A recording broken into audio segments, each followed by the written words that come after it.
All right, good morning, everyone. Sorry about the brief delays. We're sorting out a technical issue with the phones there. Let's go ahead and get started. It's Thursday, June 15th, 2023, and this is the meeting of the California Fair Political Practices Commission. Ms. Contreras, please call the roll. Commissioner Baker? Here. Commissioner Wilson? Here. Commissioner Wood? Here. Chair Matich? Present. All right, good morning, everyone. We'll begin with item 1, public comment for items not on today's agenda. Do we have any public comment for item not on today's agenda? Yes. Hello? Hello? Yes. Please proceed. Yes, I have a comment.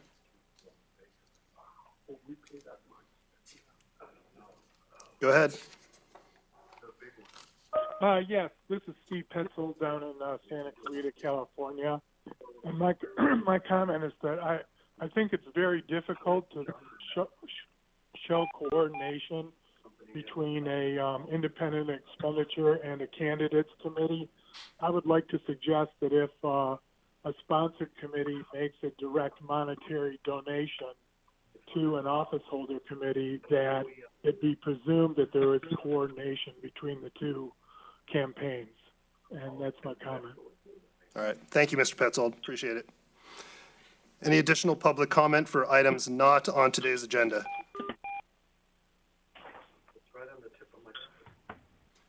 Hearing and seeing none, we'll proceed to item 3, approval of the April 2023 Commission hearing minutes. Do any commissioners have edits or comments on the minutes?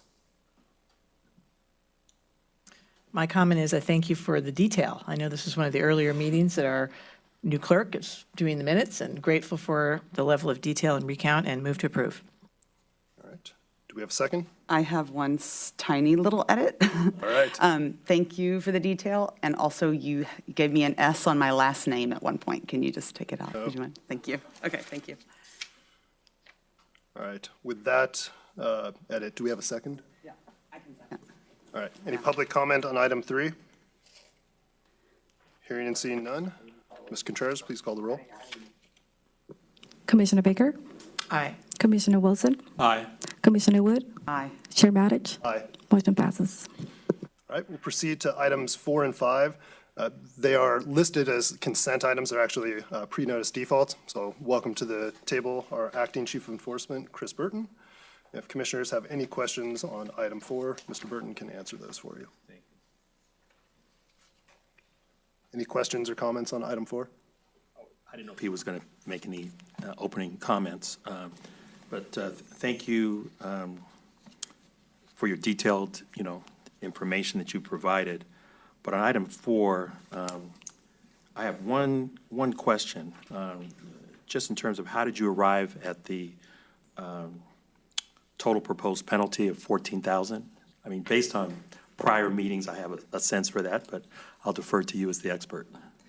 Sure, I appreciate your question. Because this is it's just a pre-notice of the default, we have yet to attach the full default packet and present it to the commission for adoption. So unfortunately, at this time, I don't think I'm prepared to speak as to the specific would be coming back to you at a future meeting for adoption. So I think I'd be happy to talk through it in more detail at that time. So we can defer, any detailed response perhaps until, the next meeting. But my question is the total proposed penalty of $14,000 the maximum amount, or was there an option of breaking down some of the counts to have multiple counts? Because based on just the cursory reading of this matter, you had an individual who was a housing inspector for the city of Oxnard Housing Authority, and that person was entrusted with a lot of responsibility. They were an official, with that governmental body, and then they used that position, or allegedly used that position, to benefit financially with some actual investment. So any profits generated from the rental properties obviously were probably more substantial, at least in theory, than $14,000. And then I think the other question, which you could answer it in at the next meeting, is there been any discussion about potentially referring this to the district attorney? I appreciate those follow-up questions. I think what I could say now, just in looking at the summary, is that given there's 3 counts in this case, the max penalty under the act would be $15,000. And so it does look like it's just short of that. In terms of, again, the more detailed analysis, and also to answer your question about whether or not we've referred it to the district attorney, I'll certainly look into that and be prepared to speak to that at the next meeting. Thank you very much. You're welcome. All right. Any further questions or comments on item 4? Hearing and seeing none. Item 5, any questions or comments for Acting Chief Burton on item 5? Anything you want to add, Acting Chief Burton? I don't have any particular comments on this item. Thank you. All right. And so with both of these items, I presume you will continue your efforts to have the respondents try and settle this one way or the other, as opposed to go to a default? Yes, we are always open to working with respondents. So long as they're responsive, we continue those efforts, yes. Okay, great. Thank you, Mr. Burton. Thank you. All right, we'll go ahead and proceed now to, we're going to take the calendar a bit out of order. I want to take item 8 next. I think that's going to be a lengthy discussion. I want to make sure staff has sufficient time to incorporate any amendments we may take before the end of the meeting. So, item 8 is our proposed repeal, adoption, and amendment of the Levine Act regulations. And with us is Senior Commission Counsel Kevin Cornwall. Let me begin, Mr. Cornwall, by, again, thanking you for your tremendous effort on these regulations, which I know you've been working on for several months now. Thank So, you. Look forward to your presentation. Can we get the?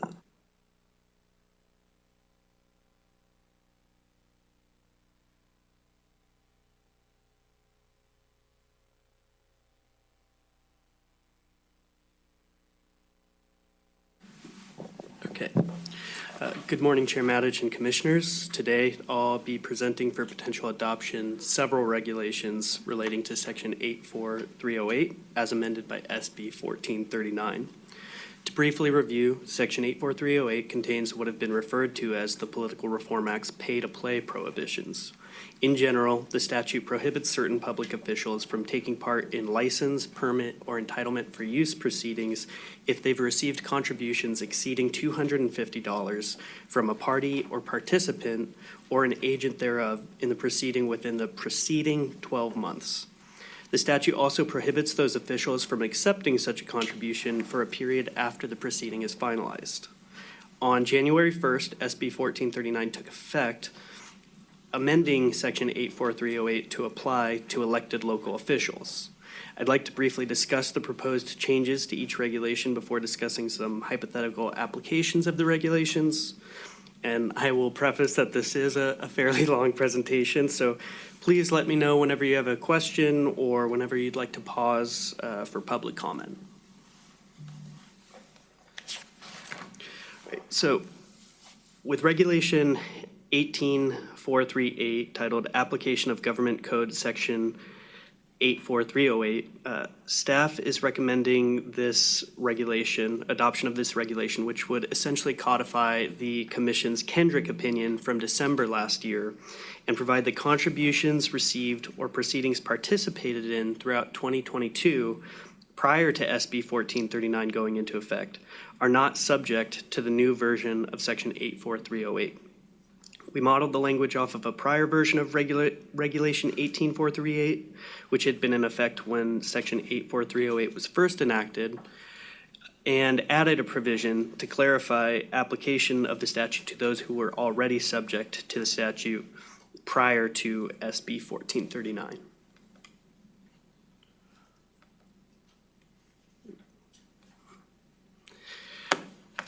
Regulation 18438.1 pertains to officers and agencies under Government Code Section 84308. And with this regulation, we're proposing removing subdivisions that have become unnecessary or inaccurate as a result of Section 84308's expanded scope.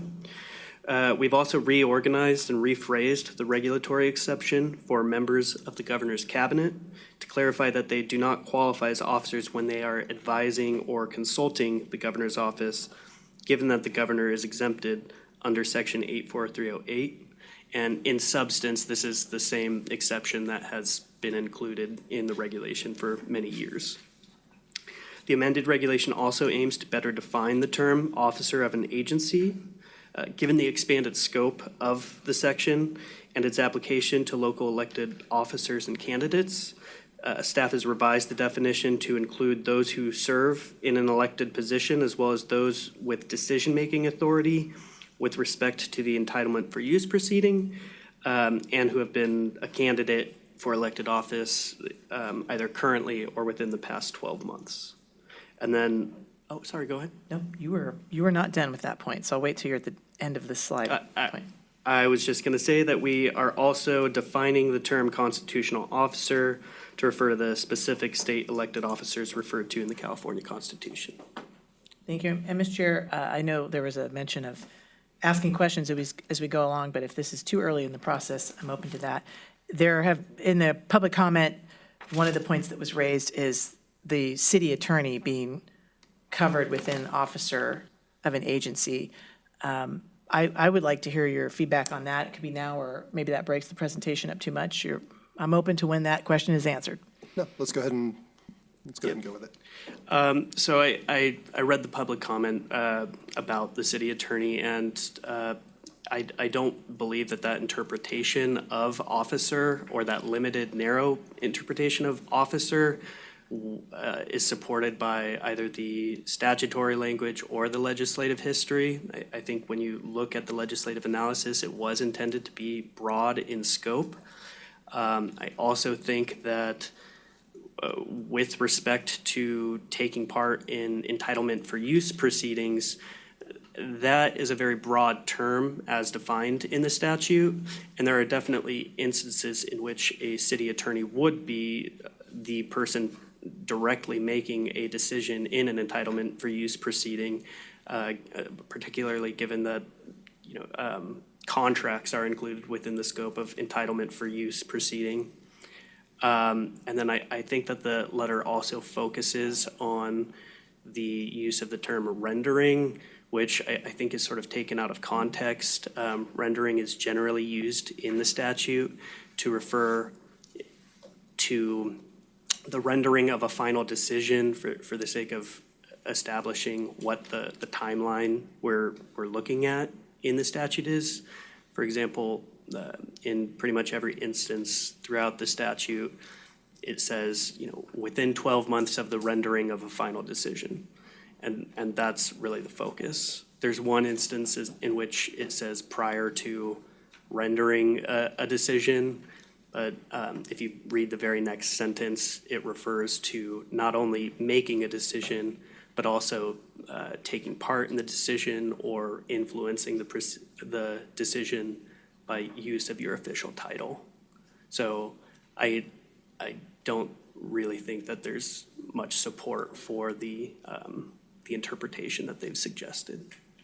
Thank you. As I read the letter, and it could be because I'm an attorney and I'm thinking of attorneys having to they have a duties to, regardless of, say, if they're a candidate for office for something else and receiving contributions, they would have a duty to their client when they're providing advice, and their role is to provide the advice and not to be the decider. So I was persuaded by the comments that were in the comment letter. Can you address those components, because the city attorney, and I've never been one or worked with one, but if the city attorney is providing advice and making recommendations, but ultimately the council or supervisors or the electeds are making the decision, they're rendering the decision, how is that distinguishable? I mean, to me, it's distinguishable that the attorney is providing advice to guide somebody else to make the ultimate decision within the confines of an attorney's duty of loyalty to the client, which is the city, Right. Regardless of other influences. And of course, I think the legislature would have been aware of those same duties because it's existing law. So can you go deeper into that, please? Yeah, I think with respect to that, obviously, I think that if the legislature had intended a narrower scope, they could have used narrow language in the statute. I think the goal of SB 1439 is to apply the section to a broader scope, and the idea being that we don't want someone who may have been contributed in a quid pro quo received a contribution in a quid pro quo manner to influence the outcome of a proceeding, even if it is limited to recommending or providing advice that might affect, a city council member's decision. But I think another point that in the letter, they sort of raise as an unanswered question, but in fact isn't an unanswered question, is, what happens if the city attorney himself or herself is disqualified? Is the entire city attorney's office disqualified? And there isn't any instance under the act where we treat disqualification in that manner. If a city attorney had received a contribution exceeding $250 such that they were prohibited from providing advice in the proceeding, they could potentially return the contribution, but alternatively, they could recuse themselves and have another attorney in the city attorney's office provide advice to the city council. Thank you. It's a little bit circular in that it's supposed to be expansive, and the legislature could have carved it out, but that's a kind of assuming that it's meant to be expansive enough to get the city attorney's office who's giving advice. And I'm going to keep listening, and certainly including to my colleagues, and see where I'm at on that. I just found persuasive the arguments and the distinguishing remarks about city attorneys, but I see fingers on buttons, so there's other input here. Thank you. Thank you. I appreciate Commissioner Baker's comments. The one thing that did strike me from the comment letter, and I had the same observation, attorneys do have an ethical obligation. So I think that's true, and I started to think about that. I also am mindful of the fact that as an administrative body, we are charged with implementing the statute as written. And this definition in 18438.1, as I understand it, seeks to give gloss to the statutory definition of an officer. Is that right? Yes. And when we look at the statutory definition of officer, it is written broadly. It says any elected or appointed officer, not any elected or appointed officer who renders decisions. They didn't limit it that way at all. And in fact, there are other provisions in subdivision C, for example, where those same officers, they refer to an officer cannot in any way attempt to use the official position to influence a decision. So not just render the decision, but bringing influence to bear is implicated under the statute. So when you look at the statutory terms and you look at the other portions of the statute, it is, I think, correct that city attorneys would, as a matter of law, be included. If that's something the legislature wants to fix, certainly the legislature knows how to fix that. But I think for our purposes, in terms of the regulation, I think staff's response to that comment letter aligns perfectly with the statute, at least as it's written. But I'm curious what other commissioners think. Commissioner Wilson? I want to kind of follow up on the comments by Commissioner Baker and Chair Matich. City attorneys that are elected, and there's only a handful in the 58 counties, or not 58 counties, but, throughout the almost 500, cities, there's like less than 15 city attorneys that are actually elected? Something like I'm not sure. Okay, I think it was in that ballpark. And perhaps the legislature, based on a recommendation from, this body, might look into this issue, but city attorneys who are elected are clearly distinguishable from, a city attorney who's, appointed. And I was, I noted in the letter, which I think was an excellent point, when you have city attorneys that fall within the same categories as elected district attorneys or elected county sheriffs. So I think it's an issue worth exploring. The chair makes a good point that, we're bound by the scope of the actual legislation in terms of implementing regulations, but I think it's an issue that we ought to look at, at some point moving forward. So thank you. And by the way, very good work on the proposed regulations. Thank you. Thanks. I also agree that, I also agree that you've done a fantastic job on this. And I agree with Chair Matich. I think there's no way around it. I think that the language in the statute is very broad. And subsection C, including influence, I think really speaks to that. And so even though it's just a small number of cities that have elected city attorneys, I don't think we have a statutory basis for defining it more narrowly. So that's kind of where I'm at with it right now. Continue, Mr. Cornwall. Thank you. Regulation 18438.2 relates to proceedings under Government Code Section 84308. With this regulation, we've attempted to more thoroughly define the term proceeding involving a license, permit, or other entitlement for use. And part of that effort includes defining the phrases Section 84308, the phrases that the statute uses, such as competitively bid contract, labor contract, and personal employment contract. We've also proposed 3 options for defining the term pending as used throughout the statute. These options differ from the proposed language presented to the commission during pre-notice discussion in February. Initially, staff had proposed options 1 and 2 largely based on approaches suggested by the regulated community. Option 1 would define the term narrowly and provide that an entitlement for use proceeding is pending only when the decision is before an officer for the officer's consideration, or where it's reasonably foreseeable the decision will come before the officer in their decision-making capacity, and the officer knows or has reason to know a proceeding is before the agency for its decision or other action.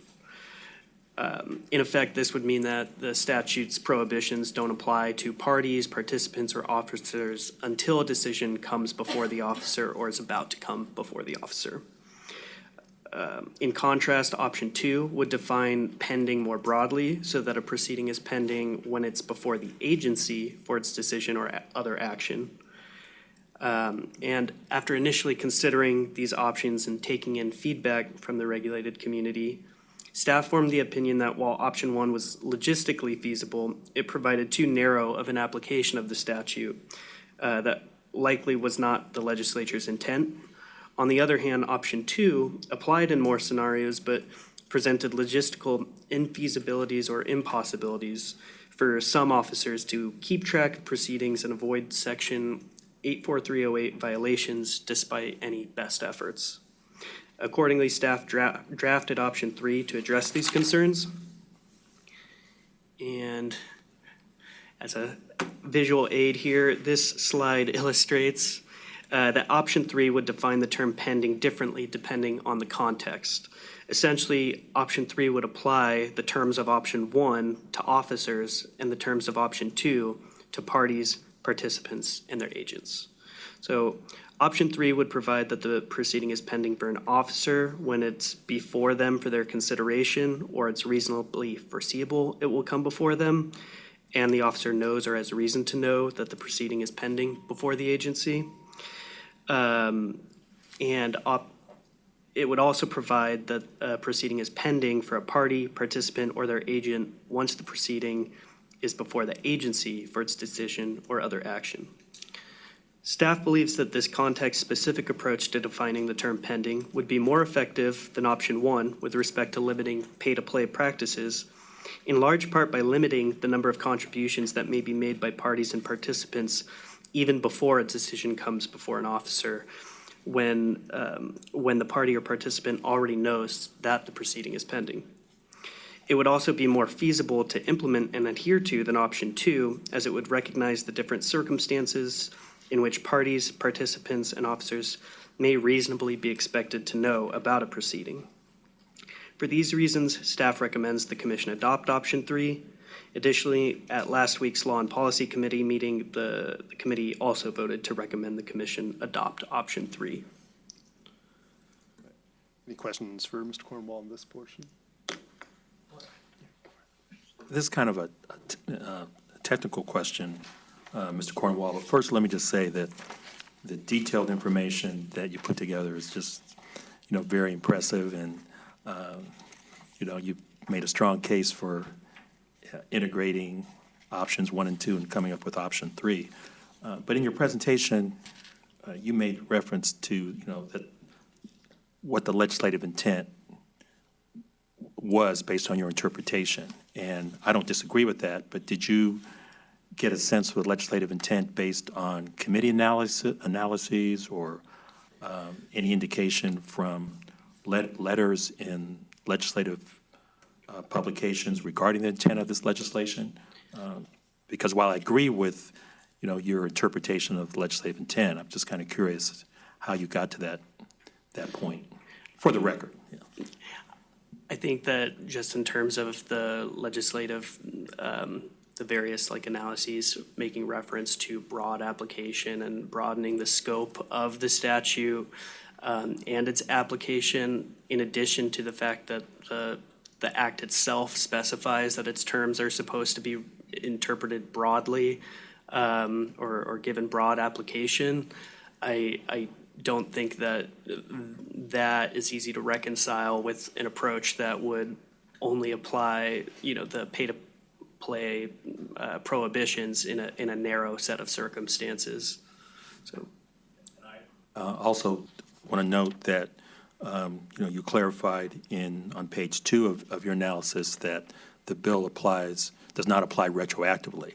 So, based on, our prior discussions at, I think it was a February, meeting, your analysis is consistent with that interpretation. thank you. Commissioner Wood? Sorry, I was going to move to entitlement for use definition, so why don't you go ahead? And mine was not on options 1 and 2, it was on the labor and the trades Oh, so we're comment both letter. departing. Okay. Yeah, so I You defer. depart first. Okay. So I noticed that LA County was wanting a definition for of entitlement for use in the regulation. And I went back and looked at the code, and the code does sort of define it. It says, license, permit, or other entitlement for use means all business, professional, trade, and land use licenses and permits, and all other entitlements for use. We're still not defining it, but we have it including all entitlements for land use, all contracts other than competitively bid labor or personal employment contracts, and all franchises. So we don't have a definition of entitlements for use, but we have some examples of what an entitlement for use is and what it includes in the statute. I don't know if that's enough for them. I don't know if we should just refer back to it or if we need to come up with our own definition, or whether you even think this is necessary, but not really knowing what an entitlement for use is, I got very curious about that. So I'd love to hear your thoughts on it. Yeah, so we did discuss this with LA County Council, and I appreciate the question. I think that there were various reasons, or several reasons, that we chose not to include a definition in the regulations. As you mentioned, there is somewhat of a definition in the statute itself, to the point that I think there are many ways that we could potentially define it that would end up either being circular or essentially using terms that would require additional definitions to specify. I also think that it would be very difficult, given the significantly broadened scope of the statute and the fact that it's applying in all of these different contexts, to craft a definition that would be, not too broad or not too narrow. And we don't want to get into a situation where, because we've, imprecisely defined the term entitlement for use, that certain things that were intended to be included or excluded by the legislature are incorrectly included or excluded. In researching the term, I came across other instances in which the term is used throughout in other statutes or regulations, but it seems to be that the term itself is used there. I didn't come across any other instance in which it's defined. I did look at case law as well, and it seems like it is sort of a case-by-case approach in terms of using that. So I think that right now the best approach would be to use the regulations that we have in combination with the statute and provide any assistance that's necessary via advice letters or informal email advice, or that approach. If it came down the line that we were able to craft this perfect definition. At a later point, we could consider amending to include that definition, but I think that this is the best approach right now. So in general, I also agree with you. I just want to add for the public record that I also just looked in the code for a definition of entitlements for use, and maybe my research, my legal research skills are a little rusty, but there were hundreds of pages of results. And I skimmed the first few because I'm a busy person, and it just kept saying, or other entitlements for use, or other entitlements for use. So it may be that there's not a great definition out there, and I don't know that the FPPC is the right place to define it. And so I think you're right in a case-by-case approach for that, but I just wanted to hear your thoughts on it, so thank you very much. Thank you. Yeah, and I think when it comes to implementing this statute, whether we like it or not, we may be the place that has to define it. But I think to Mr. Cornwall's point, I think until we've rendered some advice and seen the different types of fact patterns that come up where this question of is it an entitlement for use or not, I'm not sure how we would come to a consensus definition without that information. So it does strike me that this is one of those situations where through advice, we're going to learn pretty quickly whether we need to amend the regulations. I guess this is a good time to mention, by the way, personally, I view these as an excellent starting point, but certainly not the end point. As we get more requests for advice, as we get more experience with the statute, we're going to have to refine these regulations. That's just a reality. And so this may be one of those future areas. Commissioner Baker. Thank you. I concur and leave it at that. Just completely agree. Thank you. I think this is where the letter from the state construction trades may have, and I think it comes here to the definition of contracts and PLAs, and I just wanted to provide this opportunity for you to respond to that comment letter, please. A specific part of it or the? Well, the general, the ones that are pertaining to, they didn't make comments on competitively bid contract, but I think how to treat PLAs within these rules. Yeah, I think that the letter in general maybe misapplies or misinterprets some of the statute. There seems to be concern about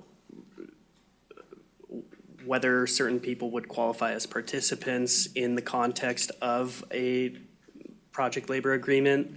But because project labor agreement is statutory excluded from the definition of entitlement for use proceeding, there isn't any concern about whether those individuals are going to be participants or not. It seems like they may be asking for an additional exemption in the context of participating as union representatives or someone associated in that type of way in other proceedings that do qualify as entitlement for use proceedings. And I don't think that the statute is crafted in that way that it would support, an additional exemption when someone is taking part in an entitlement for use proceeding as a participant with a financial interest. So I think that's, yeah. Thank you. I agreed. I wasn't persuaded I understood where they were going with it. I wasn't persuaded by the letter, but I appreciate you addressing their comments. Make sure we have that consideration. Thank you. And then I think, this point was covered previously and, throughout this, discussion. But whether it's LA County or the building trades, I'm assuming that there will be ongoing discussions, and down the road, we can always tweak these regulations, or if necessary, any of these, entities could go to the legislature for additional clarification as well. Right, and I agree, and I also just want to emphasize that, once we have regulations in place, we do plan on creating educational materials.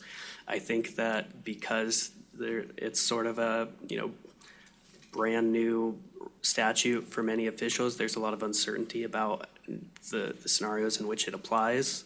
And some of the comments we've received seem to be under the impression that this statute applies essentially to every decision that for example, a city council is going to make. But although the term entitlement for use proceeding is broad, it doesn't apply to decisions of general applicability. And so we want to create educational materials that make it clear the circumstances in which it does apply. And I'm glad you touched on educational materials, and for the benefit of the public, for those who don't take advantage of the website, it's excellent in terms of finding out about upcoming, training, educational materials, information. So go to the search engine, you can find a lot of information. So thank you. Thank you. Regulation 18438.3 relates to agents in the context of Section 84308. Since the February commission meeting, we've revised the regulation's definition of agent to further specify that it pertains to individuals who are compensated to represent a party or participant and who communicate with an agency for the purpose of influencing the proceeding. We also recommend removing a provision pertaining to the aggregation of contributions, given that aggregation is fully addressed in 18438.5. And finally, we have proposed adding a new subdivision that would specify certain types of communications that are not made for the purpose of influencing a proceeding. With, Questions on that before we move on? No, go ahead. Regulation 184, I'm sorry.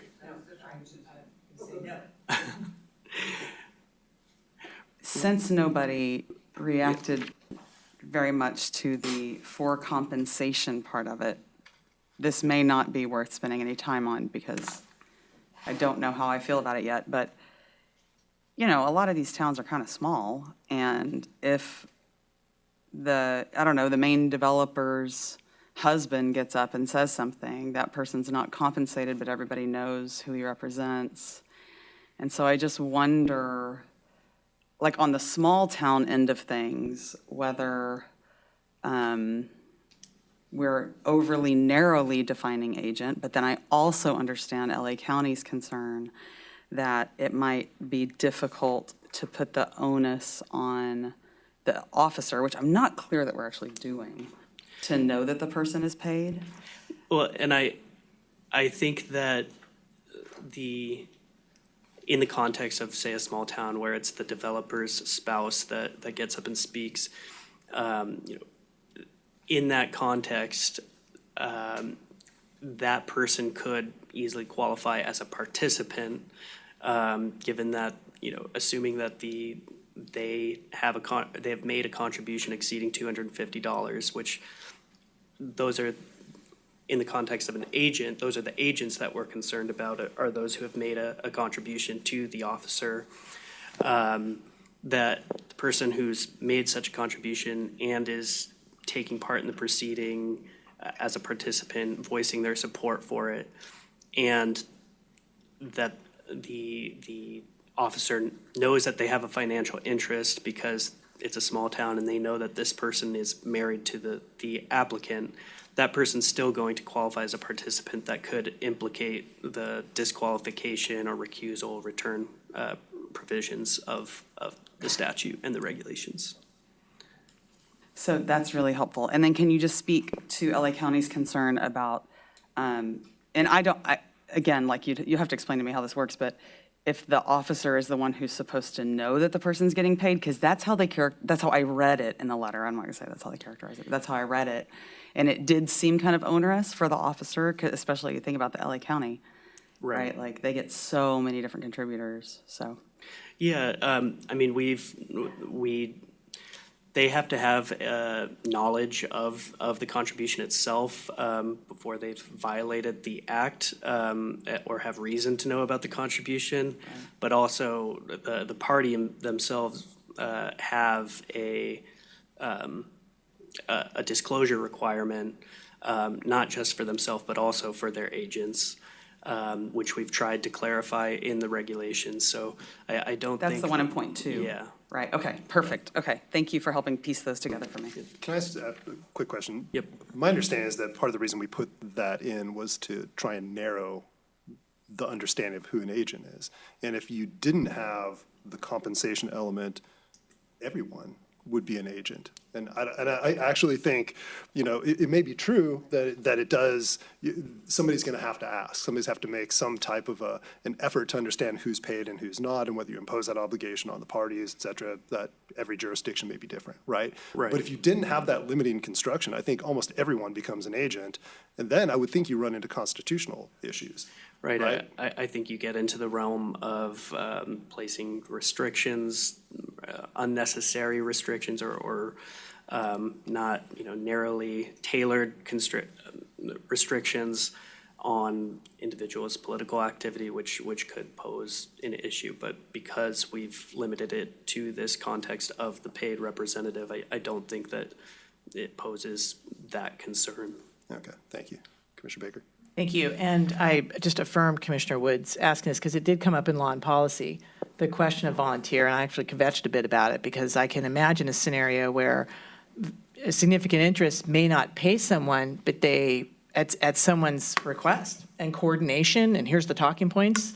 So I am comfortable with this provision for now because it does kind of have that, I almost want to say, bright line. And we are going to have to accept that we're going to have to see how this plays out and come back and revisit. And if we start to see those practices happening, which I think are very likely, that we have volunteers and this is a way to get around it, then we and/or the legislature are going to have to address it. And an alternative language was, instead of if it's for compensation or at the direction of, because that's different than making everyone, with the concern the chair is raising, that making everyone becomes an agent if we don't limit it to compensation. That might be an in-between language, open to what colleagues think about that, but that's how I landed on this language for now. I thought I wasn't going to say anything else, but Commissioner Baker prompted, I think, another question. When you're looking at, someone who might be a volunteer, I think we also have to keep in mind that in many instances within local government, state government, you have college interns who may just be volunteering at an entity, and that should be factored in as well. And there will be some instances where, an intern will be directed to, take certain action or make certain statements. So just something to keep in mind as it relates to the volunteer related issue. Thank you. Any other, I appreciate the suggestion about direction and control. Here's the thing, is I think the bright line rule we have now with compensation is, to me, the best we can do today without knowing more. If you go direction and control, how do we prove that? What is direction and control? How much do you need to cross that threshold? There are records when people are paid that are easy for our enforcement division to access and then use to enforce these rules. Direction and control becomes far more complicated. And to LA County's point, if they think it's hard to ask somebody, have you been paid? Talk about asking everybody, have you been directed or controlled? And then imagine the conversation that ensues from that. It's like, I don't know, was I directed? Am I being controlled? This is a bright line rule. I think this is a good approach personally to start with. If I may, and I thank you. That's how I landed on this with my eyes open to the possibility that there are associations that are very powerful, deep pocket, influential in races in races, elections, and they have volunteers who are not paid.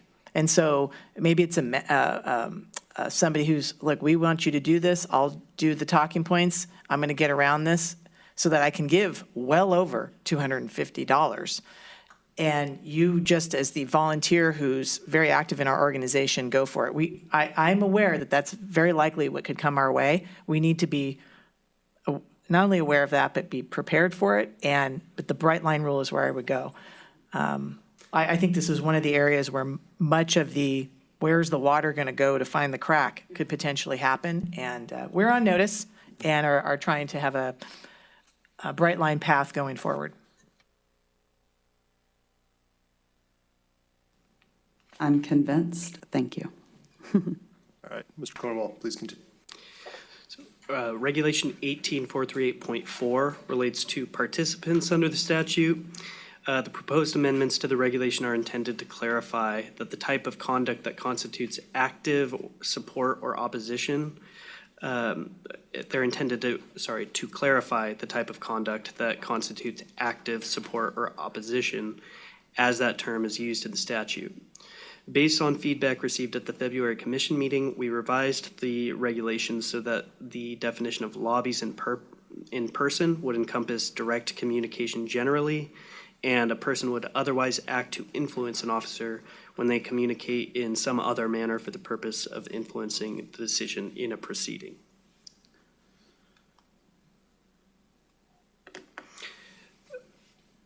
With Regulation 18438.5, that relates to aggregation of contributions under the statute. Based on feedback we received at the interested persons meeting held in April, staff has further revised the proposed amendments to incorporate by reference section 82015.5, which contains the standards for aggregation of contributions generally.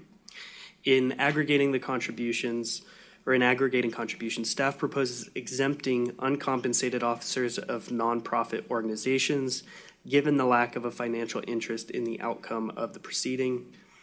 Staff also proposes adding a subdivision specifying that officers would not violate the statute by accepting contributions from those whose contributions are required to be aggregated with contributions by the party, participant, or agent, if the party, participant, or agent hasn't disclosed the contribution and the officer doesn't know other facts establishing that the contribution needs to be aggregated. The scope of aggregation under section 82015.5 is largely the same as it was under the prior regulatory language, which predated the legislature's adoption of section 82015.5, and staff recommends adopting the proposed language for the sake of applying a single standard throughout the act. Commissioner Baker? Thank you. On the nonprofit board member language, you mentioned that they're exempt, that's exempt, with the idea that they don't have a financial interest. That's unless, is it more like unless they have a financial interest? So if they do, in a particular fact situation, have a financial interest, it's not that broad, are we drawing that broad a brush? Will it capture the nonprofit board member who gives and does have a financial interest? It would, because in that instance, they could still qualify as a participant in that they are supporting or opposing the application, and if they provide facts that indicate that they have a financial interest okay. in the application, they, Just wanted to be clear on that. Thank you. yes. Common Cause had asked about adding "and while the matter is pending" to subsection A2A, so that it would now read the previous 12-month period and while the matter is pending.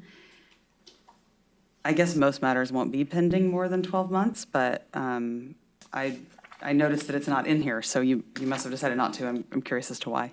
Yeah, we had considered that interpretation, and I understand the I guess the idea behind it, but I think that reading the statute in full and the references it makes to officers having received $250 or more within the preceding 12 months makes clear that it's not intended to be a prohibition, say, for example, a proceeding that continues for 3 years, that it's not supposed to prohibit someone from contributing $250 over the course of a 3-year period, but that the focus is on the preceding 12 months.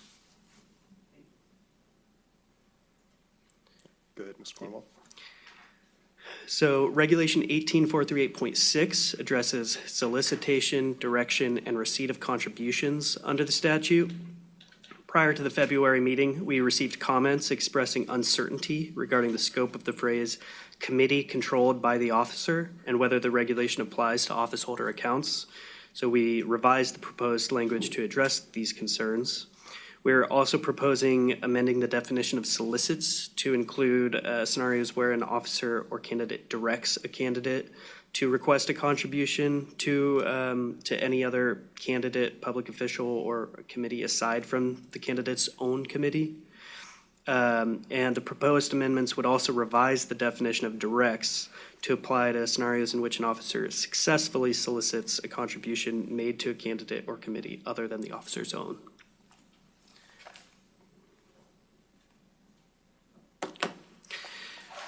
Regulation 18438.7 relates to prohibition and disqualification under the statute. Based on the extent of the proposed changes that, or of the changes that we're proposing, staff proposes repealing and adopting the regulation. The proposed regulation would clarify that officers must consider all relevant facts known to them at the time of the decision, while stating in a more succinct fashion certain broad types of facts officers should consider in determining whether a participant has a financial interest. The regulation would also establish that an officer willfully or knowingly receives a contribution when the officer is aware of certain facts that should prompt the officer to investigate whether the party or participant has made a contribution exceeding $250 within the previous 12 months. And staff presents the commission with two optional provisions in defining when an officer willfully or knowingly receives a contribution. The first would specify that the officer, without actual knowledge of a contribution from a party or participant with a financial interest, does not have reason to know of the contribution based solely on the fact that it was reported under the Act's reporting provisions. The second provision would specify that an officer does have reason to know if the contribution was previously reported and the party is included in the agenda for the public meeting. These provisions are not mutually exclusive, and the commission could consider adopting one or both of them. Both staff and the Law and Policy Committee have recommended adopting both. This regulation would more clearly establish the standards under which an officer can return a contribution, and would also establish a standard by which an otherwise disqualified officer can take part in a proceeding prior to returning the contribution under certain conditions. We received a comment from CPAA with respect to option 2. They had some suggested tweaks to the language in option 2. Do you have a reaction to those suggestions? Do you think they're reasonable and something we could incorporate? Yeah, I think that they are not necessary, but that they're substantively identical. So there isn't an issue with incorporating that language if the commission would like that. Okay, all right. Any other questions or comments? Commissioner Baker? I think this is where the San Diego comments regarding strong mayor came up. Can you address the comments that were raised in, I think it's the second letter from San Diego, because I believe San Diego participated earlier in the process. Right. So we've been in contact with the San Diego mayor's office, and much of their concerns are about how the regulations would apply in the context of strong mayors. To preface that there are only 5 mayors or 5 strong mayors in California. So the approach that we've taken is, one, we've advised that this is probably more appropriate for formal advice in terms of applying the regulations to this specific scenario. If there's a question of whether a strong mayor would be able to take part in a proceeding or not based on a contribution that they've received and the potential application of the legally required participation exception, I think that's something we can analyze most appropriately on a case-by-case basis rather than incorporate essentially an exemption for strong mayors that isn't really supported by anything in the legislative history or statutory language and isn't necessary in light of the legally required participation exception. Thank you. And I typically have been landing in the same place of let's see how this plays out, let's do advice letters, but I had a hard time reaching that conclusion in the case of strong mayors, where you have a choice, if I'm understanding it correctly, I don't know all the details of being a strong mayor, but if you sign legislation or veto it, or leave it unsigned, and I'm not sure what more we would need to know that would make it particular to an advice letter situation. Either they've received a contribution or they haven't. And they have a unique or position that most cities don't have, which is there's a legal implication to your not participating. Something becomes automatically law or otherwise. Can you just say more on why this would be appropriate for advice, given that to me, it seems a little bit like what more facts would we know that wouldn't already be apparent to us now that might make it better to have a rule? I mean, one, I think we would want to determine whether 84308 even applies in the context of whether it's an entitlement for use proceeding. But I think more importantly, we would need to look at essentially the city's charter or ordinances that establish the strong mayor provisions. And for example, whether this is an instance where the strong mayor is truly the only person who can act or has, legal authority to act, or if it's a situation in which the city mayor the city manager or someone else can act on their behalf if they can delegate authority. I think that there's also some limited case law out there involving the FPPC and strong mayors that I would want to examine more in depth before providing any sort of advice on that. Okay. But I think given the fact that it's 5 strong mayors, all of the cities which may have different, sort of constructions for those powers, I think it's best to take it on a case-by-case approach. Yeah, I mean, that's those 5 mayors could be some of the largest cities, just by virtue of population. Right. But But that's the key point, is they're not a monolith. It's not 5 strong mayors who have identical systems, have identical processes. Yeah. And that's why, when this has occurred in the past, we have done it on a case-by-case basis. Right. thank you, I appreciate diving deeper into that. Kind of a related question, and it's also my understanding that local cities, a number of California cities, at least based on the bill analysis, already have prohibitions in place.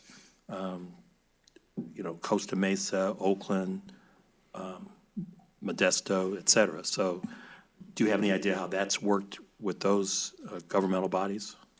I'm not sure about the specific context of those cities, But cities do have I guess based on the fact that, based on the initial act passed in the early 90s, there are cities that have implemented additional provisions through local ordinances or other guidelines. for resolving conflicts for strong mayors. Yes. Yeah. Okay, thank you. If I may also add, going back to the chair's good question about CPAs, I have no objection to the language. It sounds like you think it's substantively the same, and if it is able to, I don't see a downside to doing that. I think I'll make that motion, actually, or is that too early? Oh, We're going to wait, we'll do the motions. Okay. We want to hear public comment oh, before yeah, we decide true, what we're true, true. Thank you for keeping us on the right side of procedure.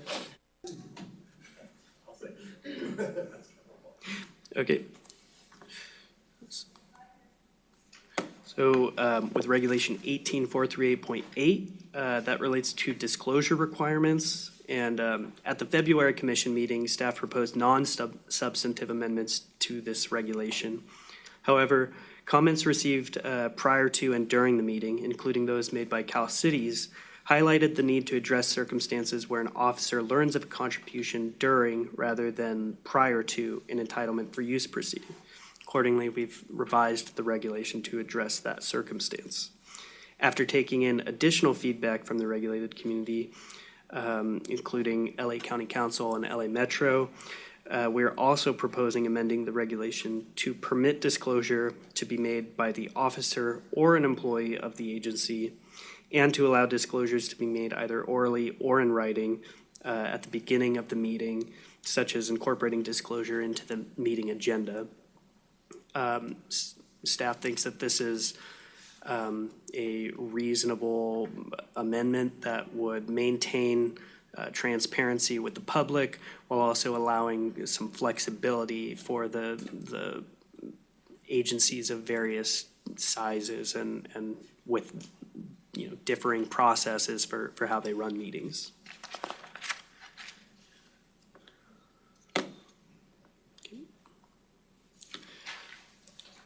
Finally, Regulation 18705 permits officials to take part in governmental decisions they would otherwise be disqualified from where their participation is legally required. The proposed amendment would apply this regulation in the context of Section 84308 disqualifications. The staff also proposes amending the language to require officers disclose more basic details regarding the contribution, from which additional details could then be looked up after the fact, given the fact that there are many instances in which an officer may become aware of a contribution during the middle of a meeting and not have all of the necessary details at hand regarding the contribution that they've received in order to provide all of those details in a moment's notice. As with the proposed changes to 18438.8, we're proposing amending the regulation to permit relevant disclosures to be made orally or in writing and to be made by the officer or another employee of the agency.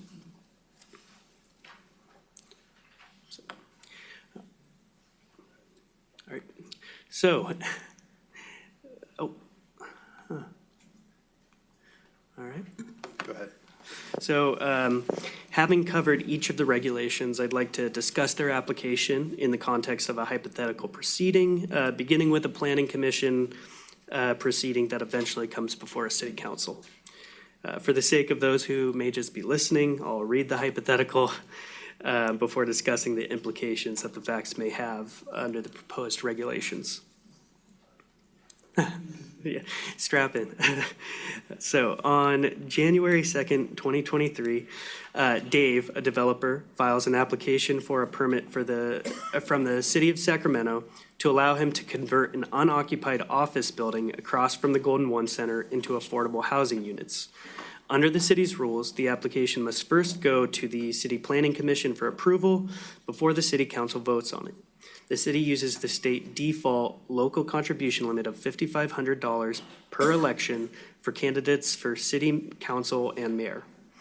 In May 2022, Dave contributed $5,500 to city council member Hahn. On January 3rd, 2023, he contributed to council member West. On January 5th, 2023, Dave contributed $5,500 to Planning Commissioner Nakano, who has formed a committee for the purpose of seeking election to the office of Sacramento Mayor in 2024. So this introduction illustrates a couple points regarding Regulation 18438 and 18438.2. We see that Dave filed the application after SB 1439 went into effect. We also see that he made a contribution, a May 2022 contribution to Councilmember Hahn, but we can ignore this contribution because it was made in 2022, before SB 1439 went into effect. With respect to the contributions he made to Councilmember West and Commissioner Nakano, the answer is more complicated. Those contributions were made after January 1st, 2023, so the amended version of Section 84308 applies to those contributions.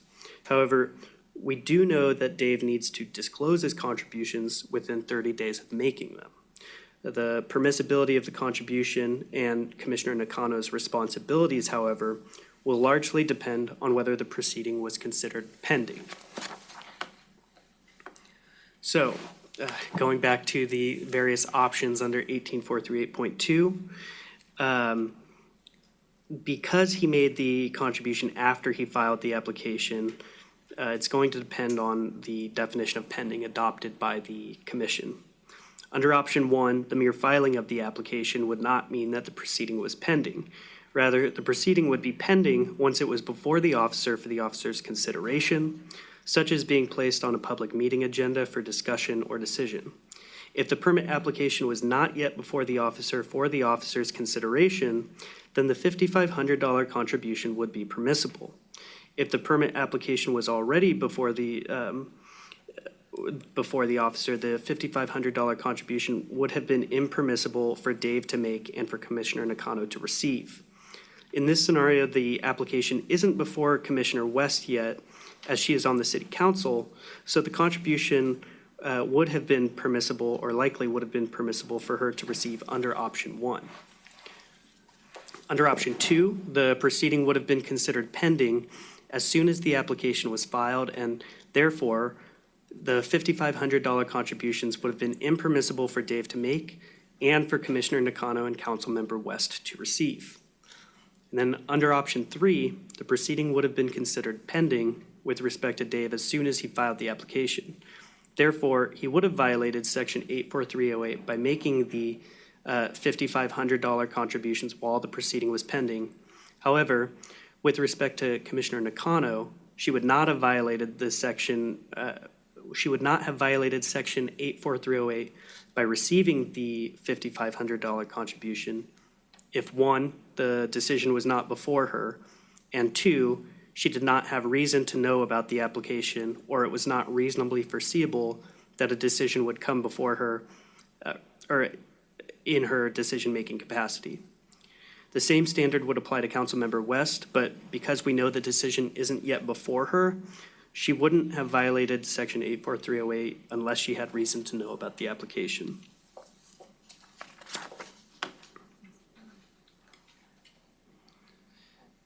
Okay, so on July 1st, 2023, the Planning Commission meets for the first time to consider Dave's application. Dave testifies at the Planning Commission meeting in support of his application. Jay, who owns a deli adjacent to Golden One Center and within 200 feet of Dave's proposed project, also testifies in support of Dave's application. Jay previously contributed $500 to council members West and Hahn in September 2022, and on June 30th, 2023, Jay made a $500 contribution to Planning Commissioner Nakano's mayoral election committee. Brian, a union-certified electrician who made $300 contributions to both Planning Commissioner Nakano and Councilmember Hahn in June 2023, also testifies in support of Dave's project at the Planning Commission meeting, stating that approval of this project will provide steady work of many union-certified electricians like me. The Planning Commission asks staff to gather more information about the economic and environmental impacts of Dave's proposed project, but does not otherwise vote to approve or deny Dave's application at the July 1st meeting. So, what are everyone's duties under section 84308 and the related regulations? Again, under regulation 18438.8, because Dave made the contribution after filing the application, he was required to disclose the contribution within 30 days of making it. Now, however, under any standard, the proceeding is pending with respect to Commissioner Nakano, and she or an agency employee is required to disclose the contribution either orally or in writing at the beginning of the meeting. With respect to Jay and Brian as participants, section 84308 does not require that they disclose their contributions.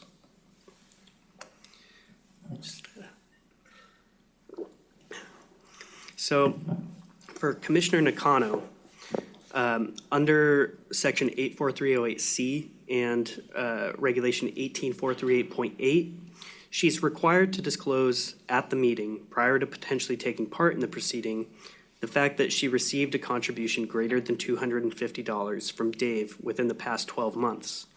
She's also prohibited from making a decision, participating in the decision, or attempting to use her official position to influence the proceeding if she willfully or knowingly received a contribution exceeding $250 within the past 12 months from a party's agent or participant or participant's agent, if she knows or has reason to know that the participant has a financial interest in the proceeding. So this raises a couple important questions. First, the first major question is whether she willfully or knowingly received contributions from Dave, Jay, and Brian. Under proposed regulation 18438.7B, she would be considered to have willfully or knowingly received the contribution if, 1, she has actual knowledge of the contribution, 2, the contribution was disclosed by the party pursuant to the disclosure requirements, or 3, she's aware of other facts establishing reason to know of the contribution. This also gets into the optional provisions discussed earlier, whether the fact that they were previously reported under the Act's reporting provisions was sufficient for her to know, or the fact that they were previously reported in combination with the party being listed on the agenda would be sufficient to establish her knowledge of the contribution from Dave. And then the second major question is whether Commissioner Nakano knows or has reason to know that Jay and Brian have financial interest in the proceeding. The answer here is largely going to depend on the facts that are provided by Jay and Brian. With Jay, we just know that he testified in support of the application. General support alone isn't going to qualify him as a participant because Commissioner Nakano doesn't know if he has a financial interest in the decision. For Brian, so far he's only stated that approval of the project will provide steady work of many union-certified electricians like me. This statement alone would also not establish that he has a financial interest in the decision. Both of these scenarios could change depending on the facts provided by the participant. If, for example, Jay had specified, my deli is located right next door to this project site, then that's going to set off sort of the bright line standards that we've established under 1843.7. And Commissioner Nakano would generally need to either if she knows of the contribution that he's made, she's going to have to disclose the contribution and either recuse or return within 30 days of knowing about the contribution.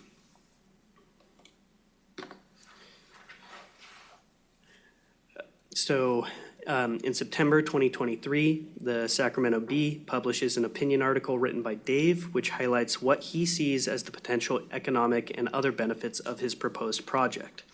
The opinion article notes that the project is currently pending before the Planning Commission and will require City Council approval to proceed. On November 15th, 2023, the Planning Commission approves Dave's application. Dave, Jay, and Brian all testify at the Planning Commission meeting in support of the project. So, what is the relevance of a newspaper article being published? The publishing of the article in and of itself doesn't indicate that an officer like Councilmember Hahn or West knew or should have known about the subject of the proceeding, but media coverage could be used in combination with additional evidence to establish that fact. For example, we don't know if council members Hahn or West were aware of or read the article, but if additional evidence indicated that they had, then we would likely say that they knew or had reason to know about the proceeding. With respect to the Planning Commission's approval of Dave's application on November 15th, Commissioner Nakano will have violated Section 84308 if she has not properly disclosed her contribution from Dave, as well as Jay and Brian, depending on the information they provided. Commissioner Nakano was also required to recuse herself from the proceeding or return the excessive contributions, but the facts don't indicate that she did any of these things, so she likely violated Section 84308.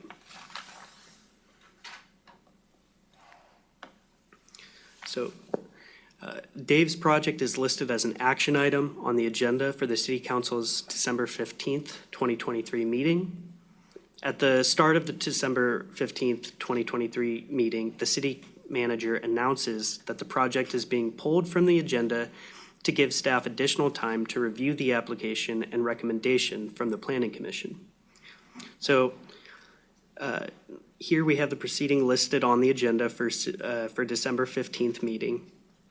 Although the city manager subsequently pulled the item from the agenda, the fact that the item was on the agenda tells us that under any potential standard, the item was pending with respect to the city council members. Given that the item was pending and on the meeting agenda, the council members had reason to know of the proceeding, and Councilmember West has reason to know about the contribution that Dave previously made to her. As such, under Section 84308 and 18438.8, Councilmember West was required to disclose the contribution she received from Dave at the beginning of the meeting.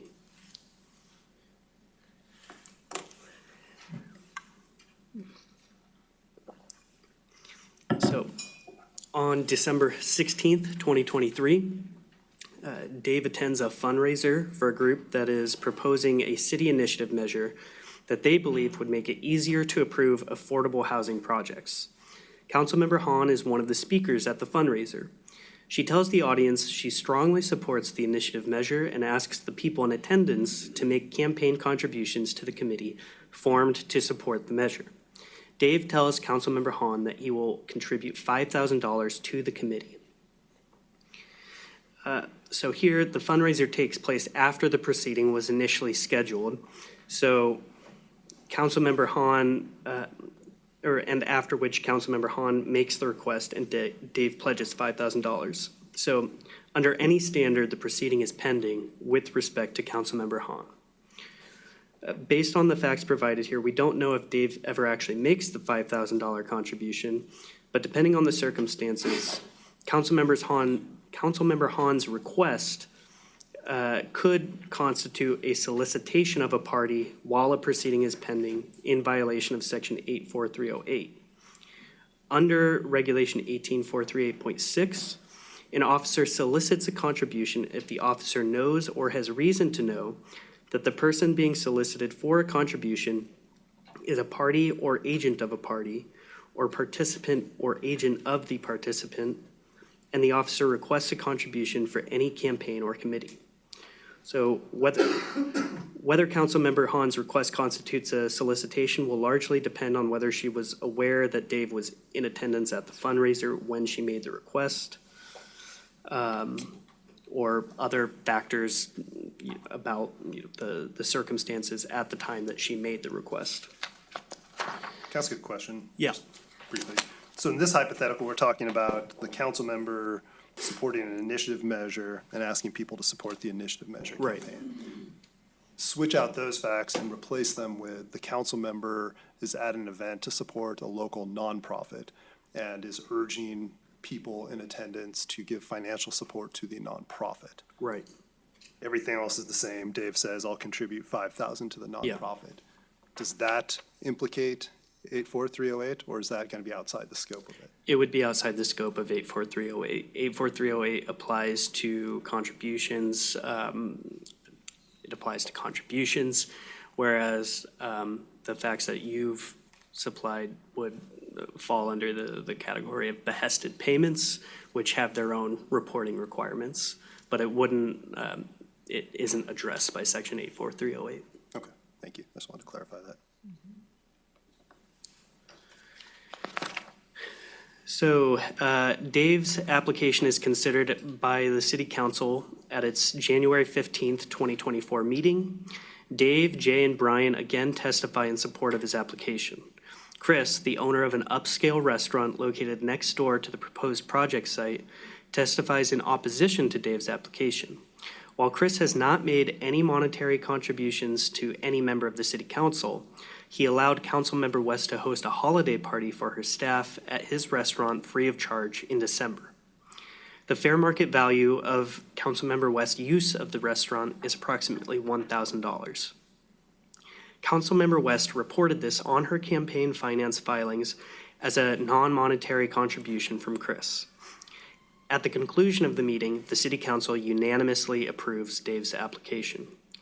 So here we again have Dave, Jay, and Brian testifying in support of Dave's application, and we're introduced to Chris, who allowed Councilmember West to use his restaurant for a holiday party.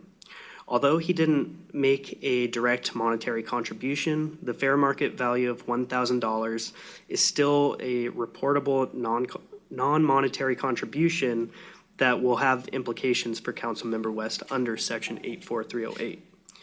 It says that the city council unanimously approves Dave's application, so we're assuming that council members Hahn and West took part in the proceeding and took part in the vote. So what does this mean for council members Hahn and West? Here we have a summary of all of the relevant contributions and conduct by Dave, Jay, Brian, and Chris. With respect to Dave, Councilmember West violated Section 84308 by failing to disclose and recuse herself in December before the city council postponed the item. If the circumstances of Councilmember Hahn's speech at the fundraiser were such that her request amounted to a solicitation, then she also violated Section 84308. Regarding Jay, his contributions to Councilmembers Hahn and West predate SB 1439's effective date and therefore do not implicate Section 84308. For Brian, depending on the facts he provided when testifying in support of the application, he may have provided sufficient facts for Councilmember Hahn to know that he has a financial interest in the decision and that he donated more than $250 to her, in which case Councilmember Hahn would have been required to disclose that contribution and recuse on that basis or indicate her intent to pay the excess amount down within 30 days of knowing about the contribution. And finally, with respect to Chris, Councilmember West was likely required to disclose the in-kind or the non-monetary contribution and either recuse herself or indicate her intent to pay the excess amount down within 30 days of the time she knew about the contribution, which would have been the date of the holiday party. So this concludes the discussion about the hypotheticals illustrating the regulations application. And as with other questions regarding duties under the Act, staff is going to provide formal advice, informal assistance letters, as well as informal email assistance, and develop educational materials regarding the regulations. Yes. Sorry. Just on the last hypo. Yeah. I'm just thinking about like the pedagogical point of doing this one. Yeah. And I think there's a couple of them, but one of them is maybe that there's no safe harbor for a harmless error. So if, I forget who's in trouble here, West.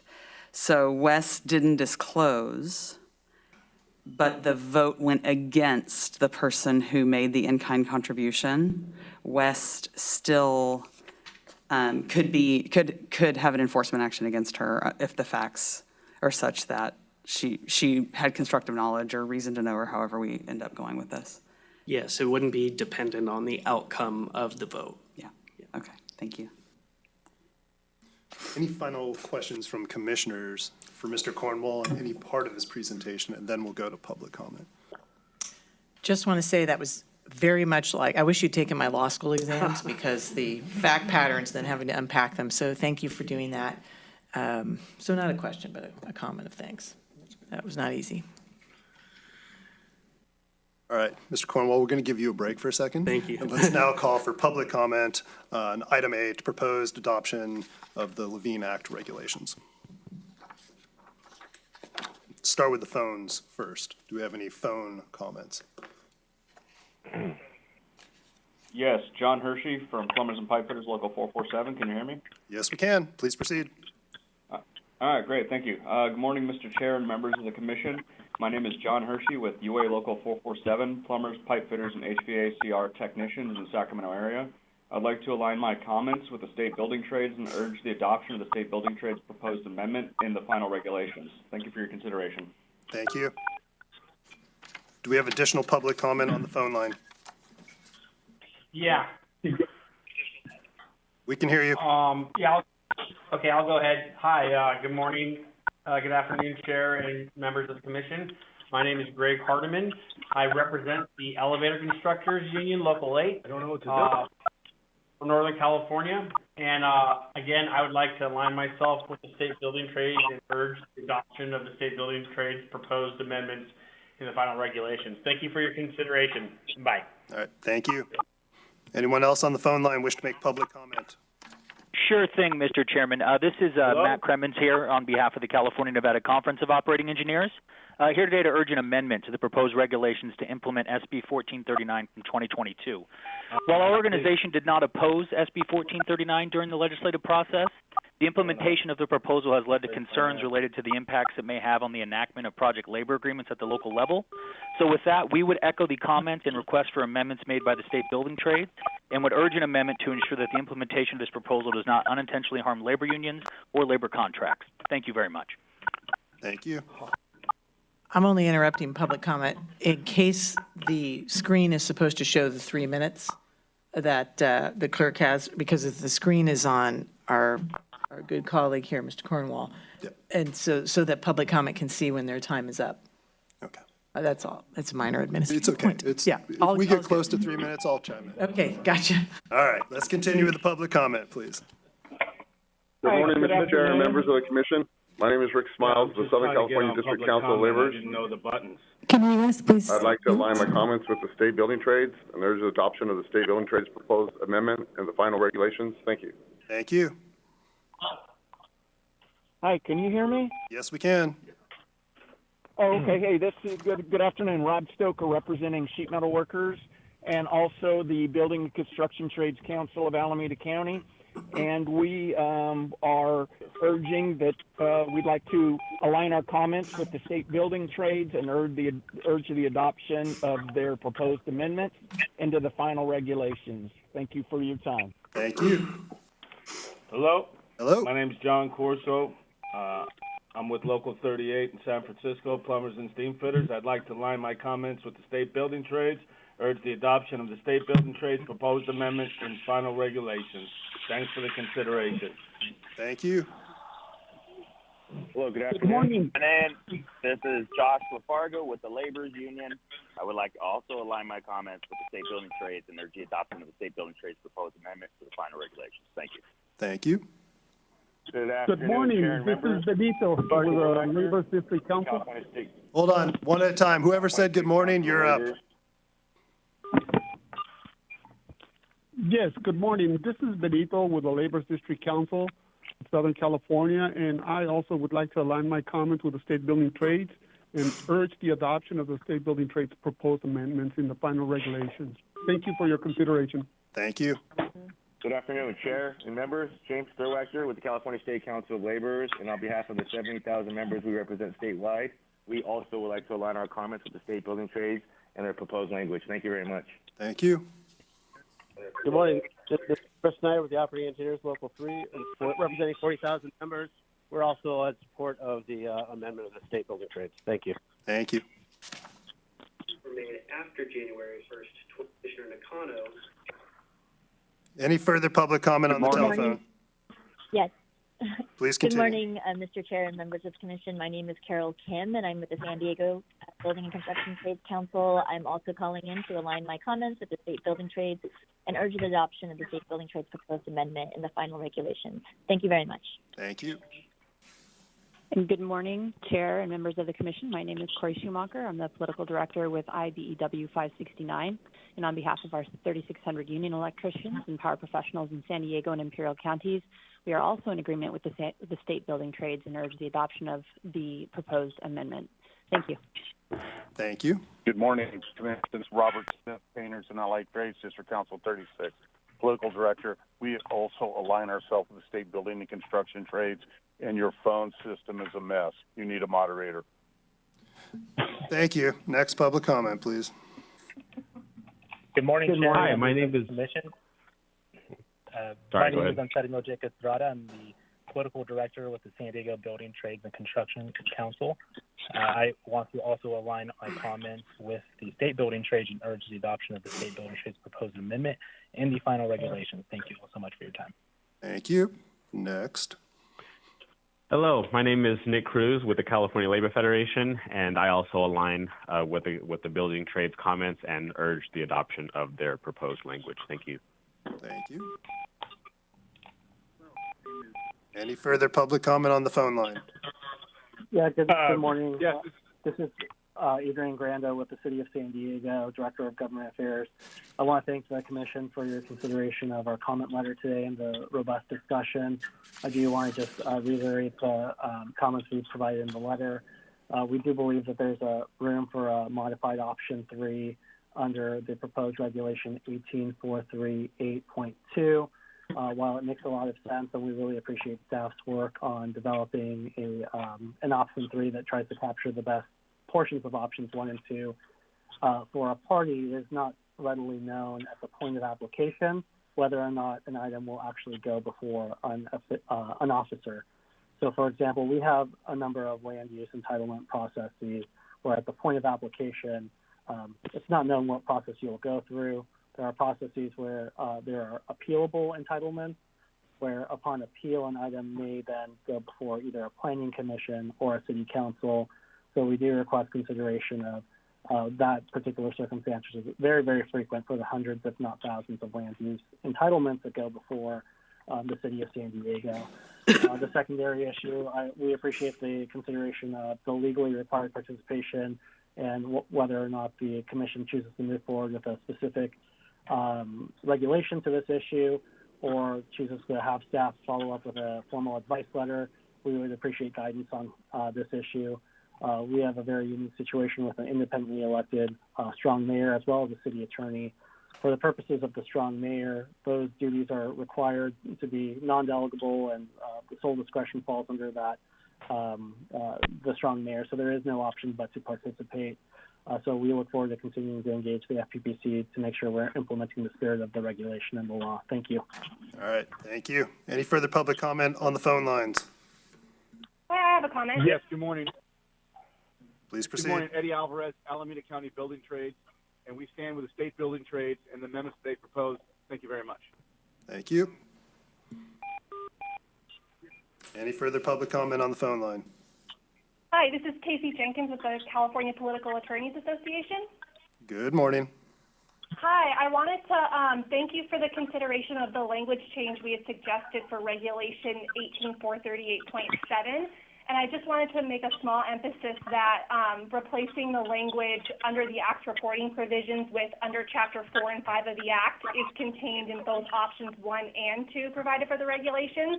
And our suggestion was to change it in both spots. And I wanted to make emphasis of that. And thank you very much for consideration of our letter. All right, thank you. Any further public comment on the phone lines? Good morning. Yeah. This is Danny Wright, Local 246 in Fresno, California, representing plumbers and pipe fitters. I'd like to align our comments with the state building trades and urge the amendments as provided by the state building trades. Thank you for your consideration. All right, thank you. Any further public comment on the phone lines? Yeah, this is Matthew Alvarez with the Sutton Law Firm. Thank you, Chair, Commissioners, and staff for all the work on these regulations. It's been a very thoughtful process. Just wanted to comment specifically in regards to how 84308 applies, or really does not and should not apply to city attorneys, as I say in my letter to the commission. There's absolutely a statutory argument that disqualification does not apply to city attorneys. I'm sure we're all loath to get into a statutory interpretation argument during public comment, but subsection C of 84308 gives rise to an interpretation that there's no disqualifications for city attorneys. The first sentence of subsection C requires disclosure of a contribution prior to the quote-unquote rendering of any decision, and the second sentence goes on to require disqualification in regards to quote-unquote the decision. These two sentences must be read together because they are in the same subsection of the statute. If they were meant to be read separately, as Mr. Cornwall intimated earlier, then the legislature would have put them in separate subsections, but they didn't. And not requiring disqualification of a city attorney makes sense. Even if a city attorney receives a disqualifying contribution, they would have to decide which deputy city attorney works on the project because the city attorney is the boss of that office, which would be, quote unquote, influencing the decision and therefore a violation. This would leave the city without any legal representation, which could not possibly be what the legislature wanted. Again, the application of this law to city attorneys just doesn't make any sense in the real world and causes a lot of confusion. To that end, I've asked the commission to at least send staff back to look at this issue more closely. Thanks. Thank you. Any further public comment on the phone line? Yes. Good morning, Chair and members of the commission. This is Anthony Viscuso with the Local 16 Heat and Frost Insulators. I, too, would like to align my comments with the state building trades and urge the adoption of the state building trades proposed amendments in the final regulations. Thank you for your time. Thank you. Any further public comment on the phones? Yes, this Yes, is Sean hello. McMorris. Go ahead.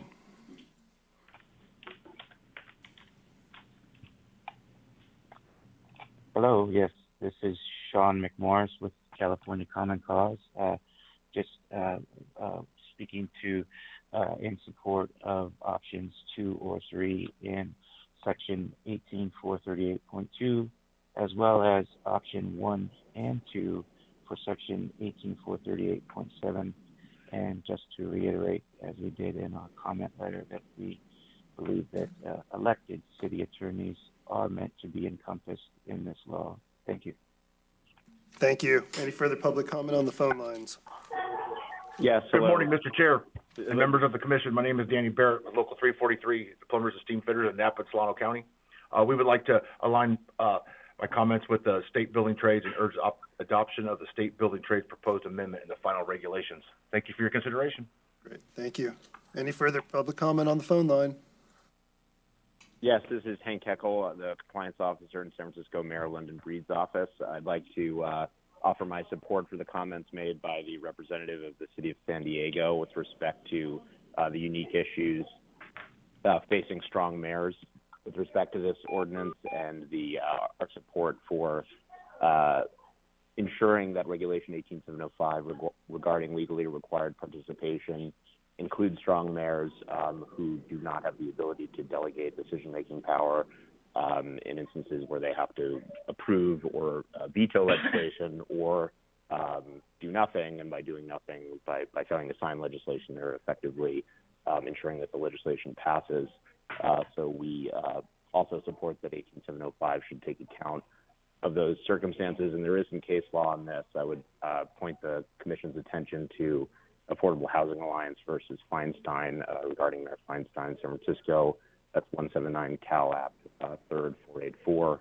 And there was also a case involving Jerry Brown when he was mayor of Oakland. That's 100 Cal Reporter 2nd 606. And both of those cases made clear that in the financial conflict of interest context, the legally required participation doctrine provided protection to such strong mayors, and they were not, there was no ability to delegate decision making in a way to avoid a conflict of interest. Thank you. Thank you. Any further public comment on the phone line?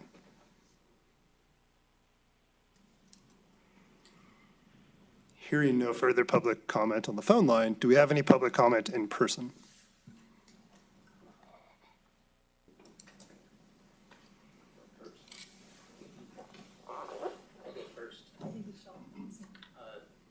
Is it on? Thank you, Chair and Commissioners. First of all, I'm James Severson. I'm speaking in my individual capacity as a past president of the California Political Attorneys Association, which Commissioner Baker joined us this morning, so I want to thank her for that. I also want to give a shout out to the staff for their excellent work on this activity. I was a little troubled with the hypothetical. Well, Commissioner Baker said it's a great law school example. I thought it was an example of the gotcha nature of the Political Reform Act. I think most people don't set out to violate these rules, but they make mistakes. And so I think that needs to be part of your consideration, as well as the fact that, well, you do have a lot of good information on the website. For example, last week's Law and Policy Committee meeting, I think Mr. Cornwall referenced a letter to some school board members or something. So unless you go and search the advice letters, you don't have the examples of what constitutes an entitlement for use. And there's like some examples in some of those advice letters. So what I'm recommending is after it's all done, said and done, there's kind of a consolidated effort to get all the information together, because I don't think it's currently out there, and I think people are trying to comply with this, but there's a lot of questions.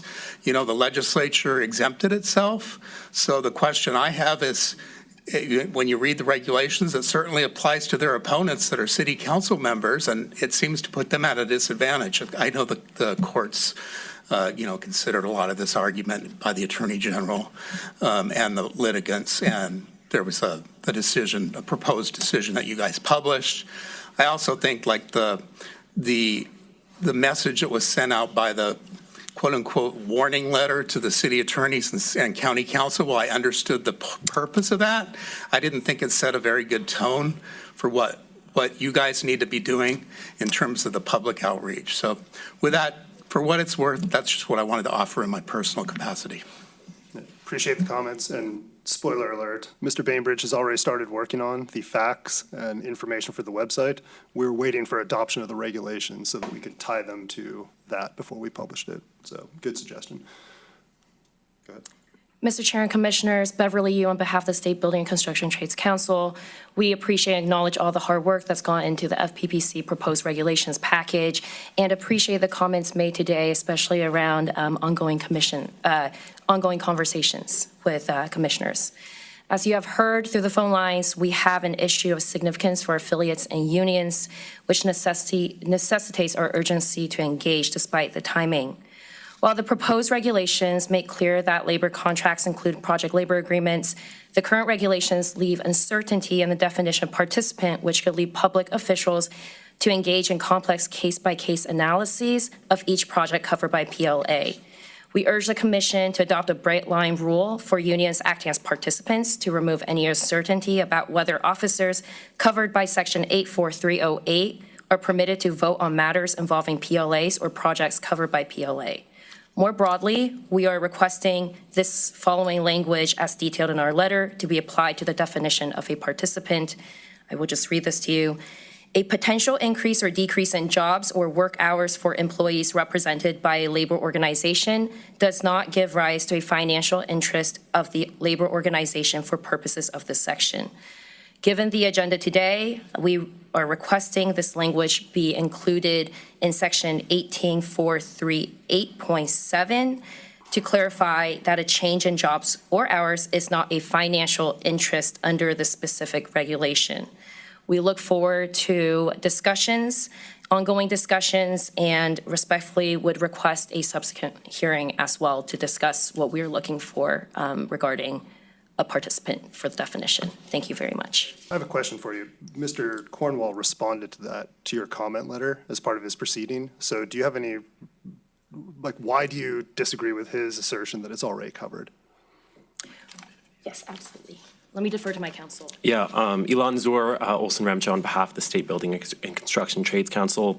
I think the issue is, that was addressed earlier, is when a labor union, for example, has a project labor agreement with the party. I think here the issue we're looking at is when a union is a participant in a proceeding that is not a collective bargaining or project labor agreement, in which case the exception would not apply.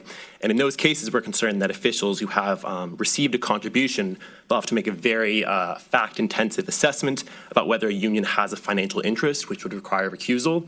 And separate PRA provisions define that financial interest as providing that recusal is required in a proceeding if the union has a $1 million increase in annual union revenues or a decrease of $250,000 in expenditures. And so we're concerned there that officials will not have a way of knowing whether those impacts the union will require the recusal. And so we think an amendment there is needed to help those officials comply with the law there. If we accepted your amendment, are we prejudging who has or has not a financial interest under 87-200 as required by the statute, though? I understand your concern. I want to be clear about it. I understand your concern.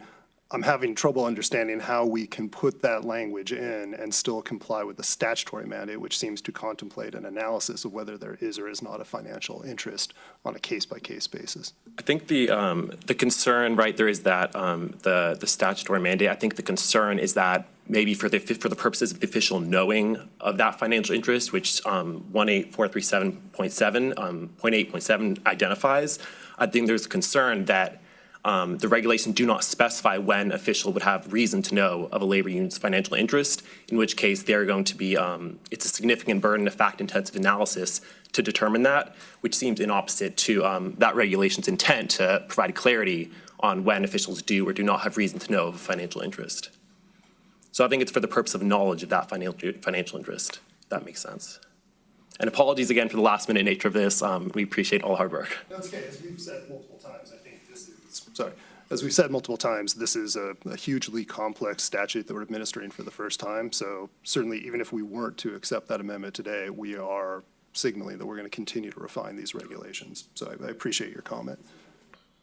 Sorry, I just want to make sure I understand how this could play out. And sorry if this is basic and you all understand this, everybody in the room, but, and on the phone or wherever. But, so if there is say there's a developer, because this is a bunch of building people, right? So the construction people. So say there's a developer who wants a big contract to build, well, I don't know, we were talking about affordable housing units, right? And they work with certain union laborers, right?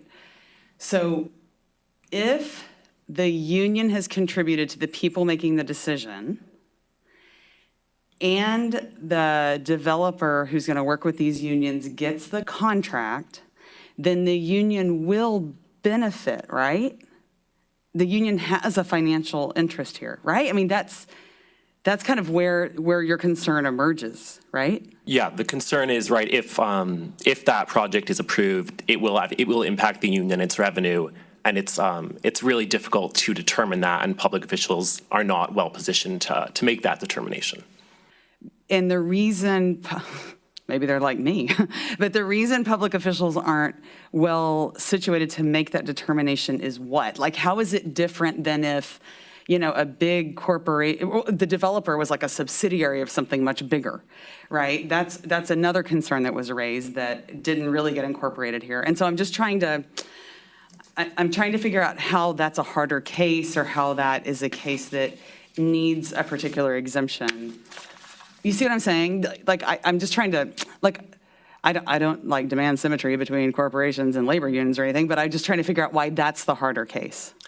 I think a concern is that I think the criteria that are listed, for example, in 184438.7, A, 2, B, and C, right, where it identifies our participant has an economic interest in a business entity that may see a significant increase or decrease.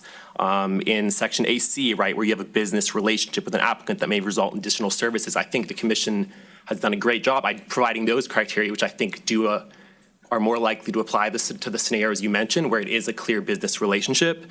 But here, I think if you're in the context of a union, I think it is less clear and it's not explicitly addressed by the regulations. Okay, so I'm sorry to keep going, but just like one more back and forth would be really helpful. So if the contract's gonna go to this developer who's gonna hire these union workers, we already know the union's gonna benefit, right?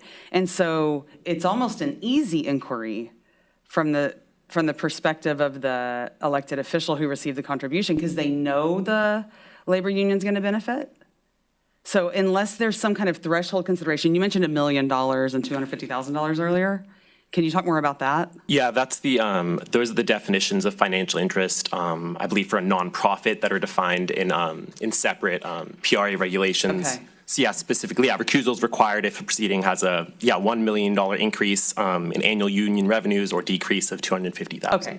So your concern, if I just want to put a really fine point on it and tell me if I'm wrong, is that city council member Wood isn't going to have a clue as to whether it's going to be $900,000 or $1.1 million, such that you would then become somebody I would have to disclose, the labor union that I receive money from would become subject to disclosure.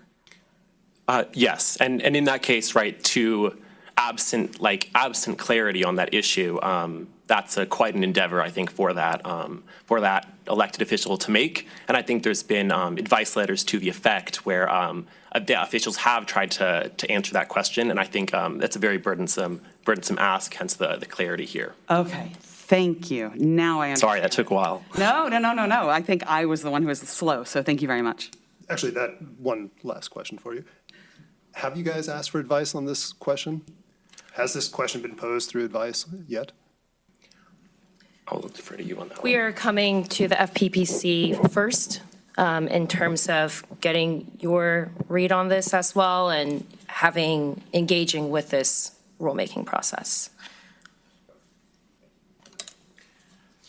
And one final comment, we have the proposed amendment language in the specific section. If that would be helpful for staff, happy to hand that out. Thank you. Any further public comment in person? All right. Commissioner comments. Final closing comments. Commissioner Wood, Commissioner Baker. Thank you. I do appreciate all the points. I think it would be good if we got this is, for how to do things in the future. If we are able, every once in a while we have a lot of people commenting on something. And if we are able to find a moderating system that is similar to what the legislature uses or the redistricting commission used during the public comment period, we can see what we might need to do that. So we can just put that in our technology and budget proposal. Updates. Budget proposal, good, if that's even necessary. I would like to say that this.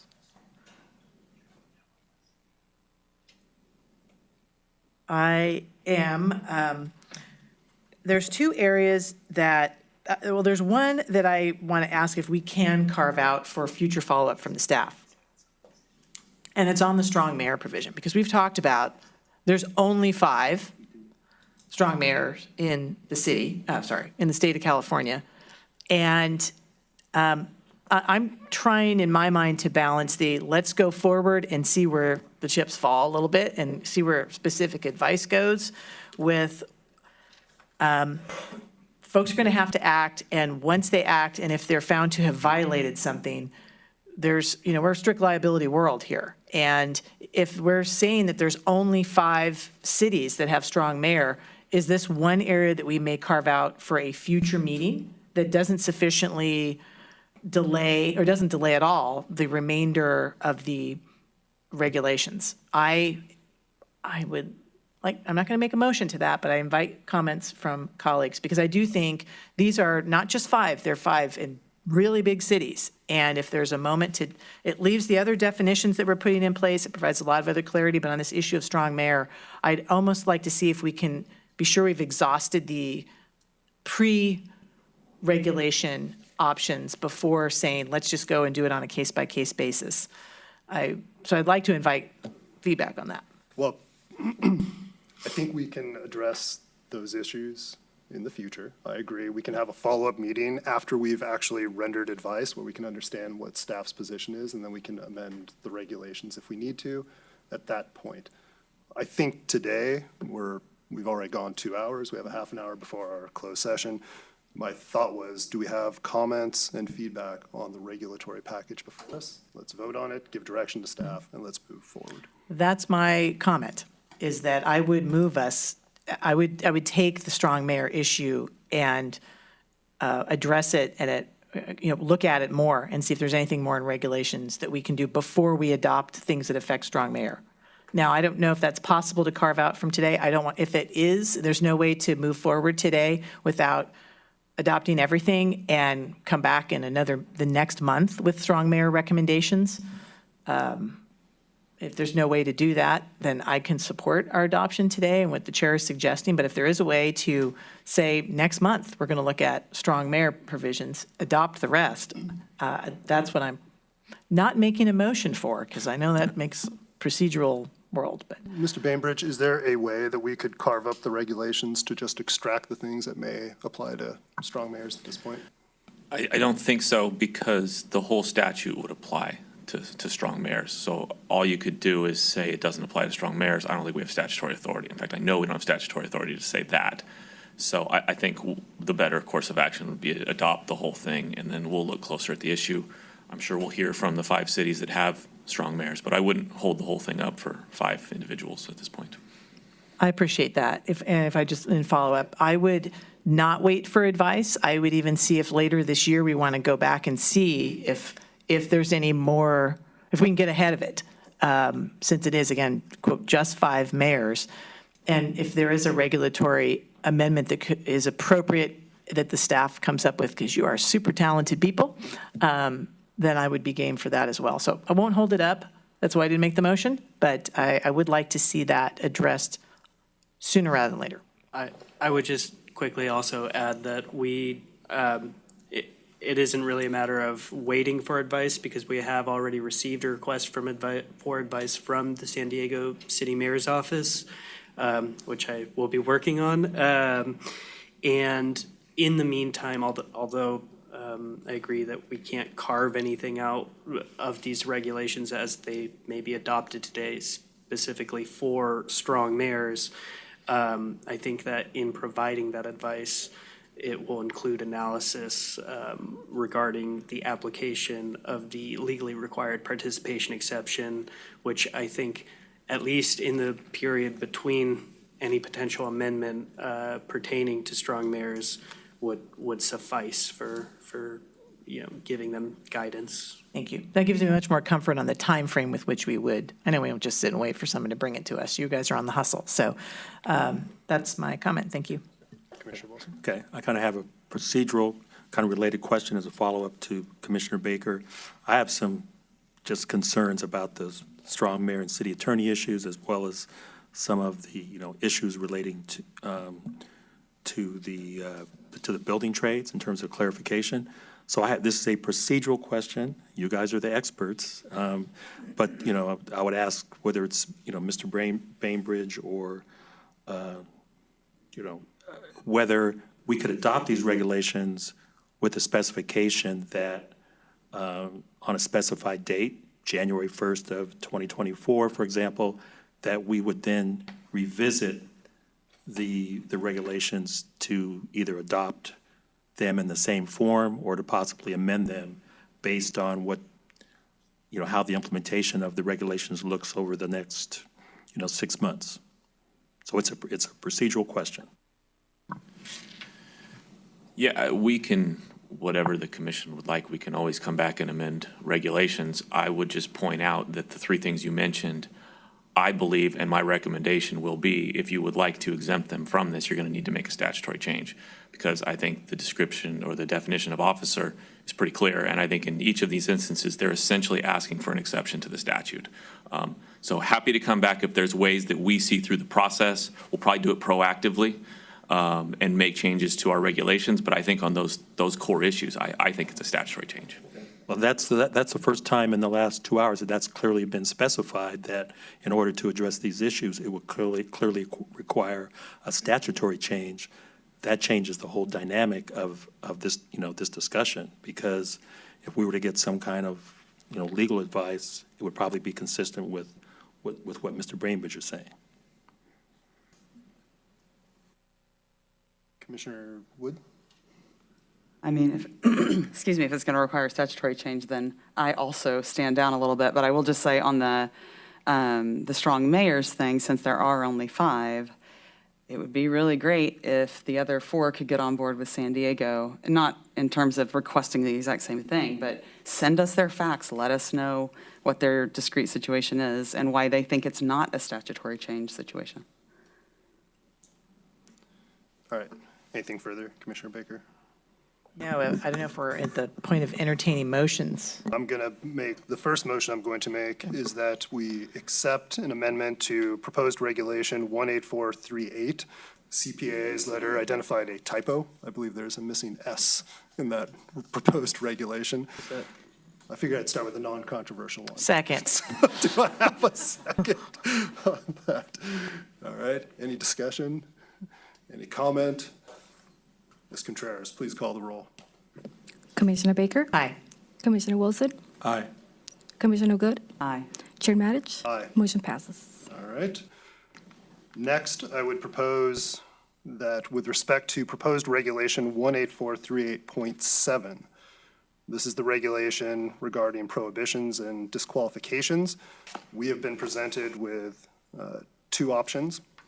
Staff recommends adopting both option 1 and option 2. Law and policy accepted, and also recommends the adoptions of options 1 and 2.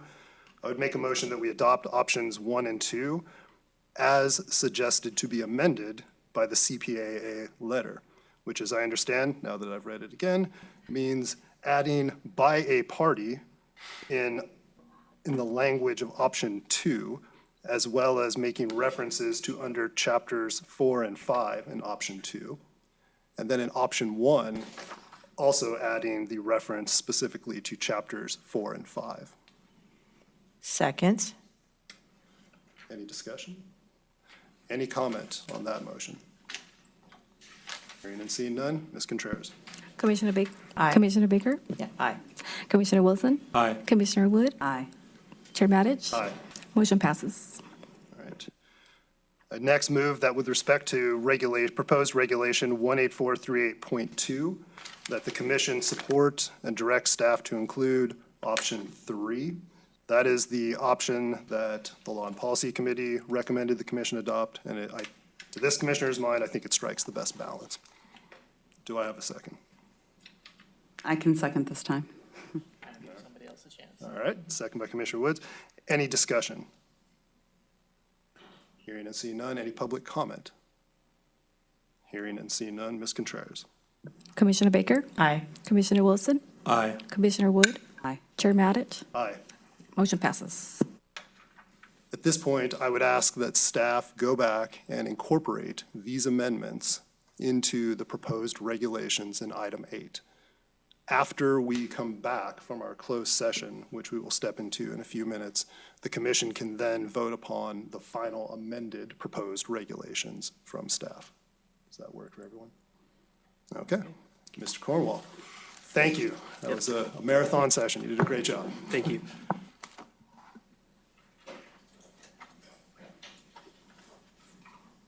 All right, we have about 20 minutes before we're going to closed session. At this point, since we only have a few minutes, why don't we just take care of executive staff reports quickly and knock that out? Acting Chief Burton, if you pop up here. Anything from the Enforcement Division report you want to highlight for us?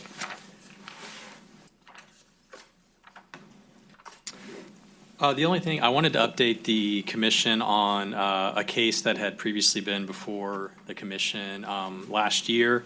The case number is 16711 involving Hanford Now and Dan Chin.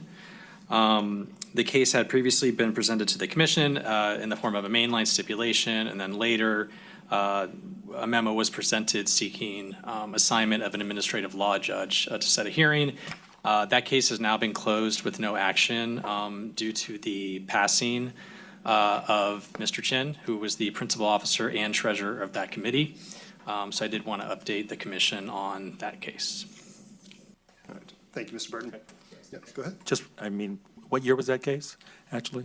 It was a 2016 case. Okay, thank you. Any other comments or questions for Mr. Burton? Hearing and seeing none. Thank you, Mr. Burton. Thank you. All right. Audits and Assistance Division report, Chief Shaw. Good afternoon, Chair and Commissioners. My report is as submitted. All right. Any questions or comments for Chief Shaw? All right. And we have Chief Shaw coming back in August with a presentation. Yes. Correct. Yes, All right. that's We'll correct. see you in August. Okay, thank you. Thank you. Legal Division, Mr. Bainbridge. You guys haven't been very busy. One thing I'd point out from the discussion we just had, we have put up a webpage specifically dedicated to 84308. It went up this week. It includes a fact sheet that we prepared at the beginning of the year explaining the changes to the statute. It contains our draft regulations, which will be hopefully what we adopt here after lunch. It also has all of our advice letters that we've issued in the past since January 1 on 84308. So these are all on in one place on our website that people can find. If you go to the Learn tab, it's under Pay to Play. We have a new page for Pay to Play limits, and we'll be working on a more comprehensive fact sheet once we have these regulations in place that explain the whole thing. So there are resources there for people that are interested in trying to figure out how all this works. And we always have our advice function. We may also issue an opinion. So that's all. This is just the beginning. All right. Thank you, Mr. Bainbridge. One question for you. I thought Mr. Sievers had a very good point about as we're issuing advice letters that put gloss on terms that we're not defining specifically. So like we had a long conversation about what does entitlement for use mean? Is that fact sheet going to sort of categorize those advice letters under specific headings? I think that, and I say that because I think that would be the most helpful way to convey to people that we just issued an advice letter that's relevant to this, as opposed to just having a list of advice letters at the bottom for, let's just say, that aren't separated by topic. Okay. Do you understand what I'm saying? Yeah, I understand what you're saying. We can look into that. We don't usually fact sheets aren't something that we update as we go, but we can look at ways to maybe categorize the letters that we put up there, by regulation or by topic or something. I think that'd be helpful. I know we don't typically do it, but for something like this is a very expansive change to the law, so it might be helpful. Yeah, and the other thing we do is send out a report of advice letters. So maybe when we break them down by category, what we can do on our advice letter report that goes out monthly is break the 84308 maybe into categories or just have something in parentheses indicating what the major issue is in that letter. Okay, all right. I appreciate that. Yep, Commissioner This Wilson. is very technical, but the upgrades that have been made to the website over the last, couple of years allow you to do targeted searches. So if you put your search in quotes, it will pull up exactly what you're looking for. So, the Public Outreach and Technology Committee in collaboration with the, with IT, the FPPC implemented that provision. So if you go out and look for something specific and it's under quotes, in quotes, you'll be able to find it, whether it's an advice letter or any other information. Thank you. Anything else for Mr. Bainbridge? Commissioner Baker? On page 10 of the executive staff reports, I believe this is under legal, under upcoming regulation projects, the first bullet point for August, you mentioned you'll be examining contributions to candidates not appearing in the general election. This will be pre-notice. Do you happen to have at your fingertips, and it's okay if you don't, what specific statutory provisions you were focusing on for that? And I can get that after. Yeah, let me provide that after. I don't have it off the top of That my would be head. that was the one question I had. Okay, thank you. Email me, Zach. Zach's the attorney working on it, so Okay. he's listening. I'm sure he can email me Oh, with what they that's an are. interesting way to put it on a to-do list. It's getting close to lunchtime. All right, anything further for Mr. Bainbridge? Just as a matter of course, I'll mention, like I always do, when we have a miscellaneous decision involving a SEI exemption. So we have one here for a judge, pretty common scenario where they have former clients from when they practice law where the identity of the client is not otherwise known and they're not allowed to disclose. So I just point that out because that's what we do when we have exemptions. And that's all I have. All right, thank you. We'll move to the Admin and Technology Division report, and Ms. Hahn is on vacation, but Ms. Wang is here with us.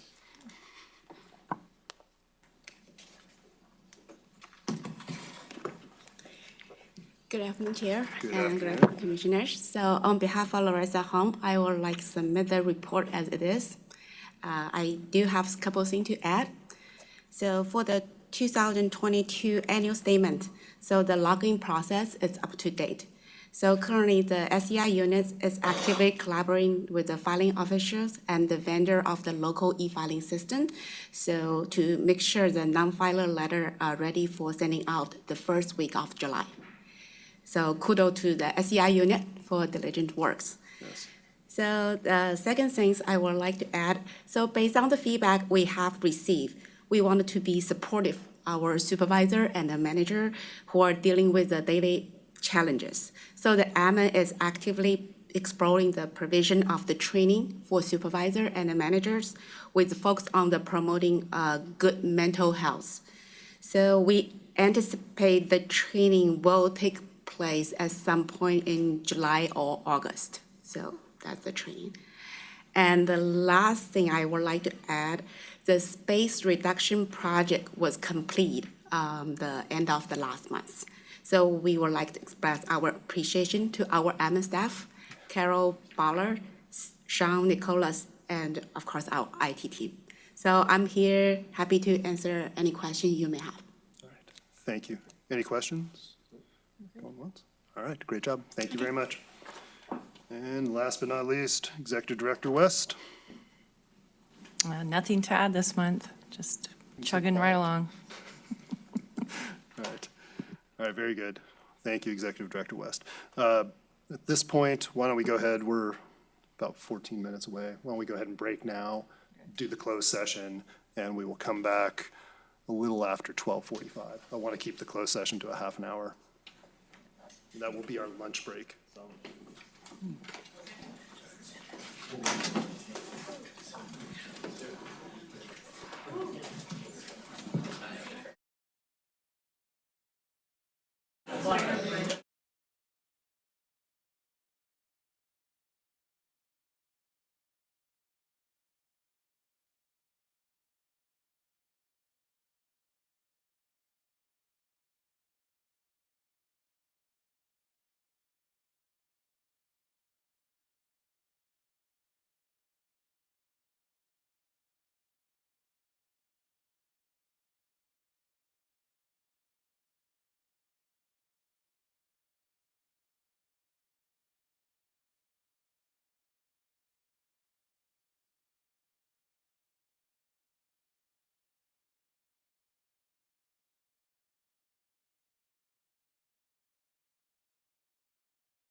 All right, we are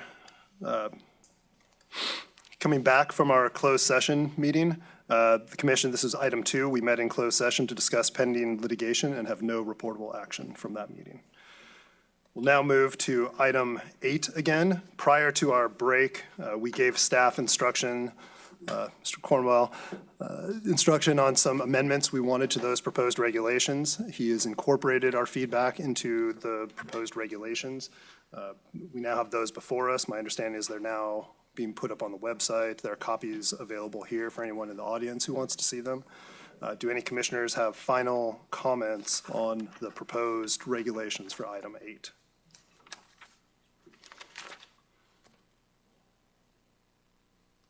All right, hearing and seeing none. At this time, I would then propose adoption of the regulations in item 8 as amended and as presented by Mr. Cornwall. Do I have a second? I can second. All right. Any public comment? Hearing and seeing none. Ms. Contreras.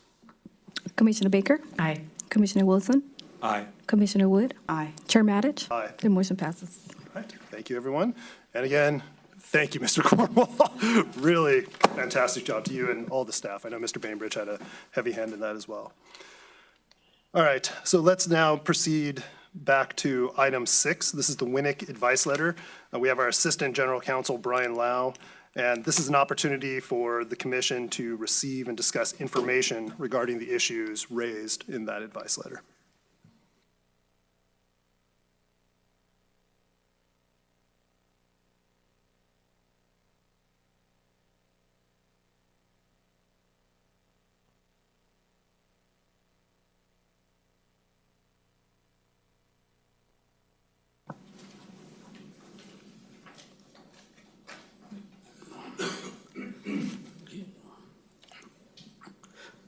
Sorry, just figuring out technology here.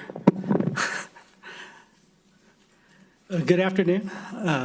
Brian Lau, Assistant General Counsel, here to present a summary of the Winnick Advice Letter, which was issued in April of this year for discussion by the Commission. In short, the question posed was whether an elected city council member could continue to operate business and make speeches if more than 50% of income came from speech making or speech engagements. I'd point out that this advice letter was limited to informal assistance or guidance, as there was no particular speaking engagement to analyze at the time of the request. As described, the speaking engagements were generally referred to as workshops or book talks. Turning to the rules under the Act, an elected state or local official may not accept any honorarium, which includes payments for any speech given, article published, or attendance at certain events. While there is an exception for earned income for personal services customarily provided in connection with a bona fide business, this exception does not apply to any business if the sole or predominant activity of the business is making speeches. Under the facts provided in this, Under the facts provided in this letter, the elected official was an author, a consultant, and expert on topics relating to parenting, race, identity, and youth thriving. The requester continues to engage in activities promoting their literary career, including developing and writing books, promoting books through book talks and workshops, writing articles, writing book reviews, mentoring other writers, and teaching. In 2022, more than 50% of income received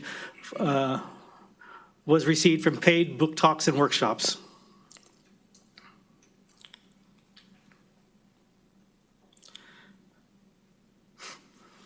Again, just the general application to the rules to those facts. As an elected city council member, the requester cannot accept any honorarium for speeches given, articles published, and attendance at certain events.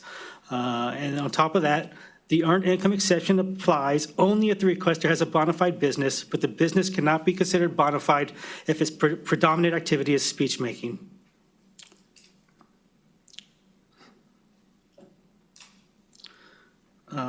We do have a definition within our regulations for predominant activity. The regulation states, looks at whether or not in the 12 months prior to any particular speech, more than 50% of the time of the business was devoted to preparing the speeches, or 50% of the income was derived of the business was received for delivery of the speeches.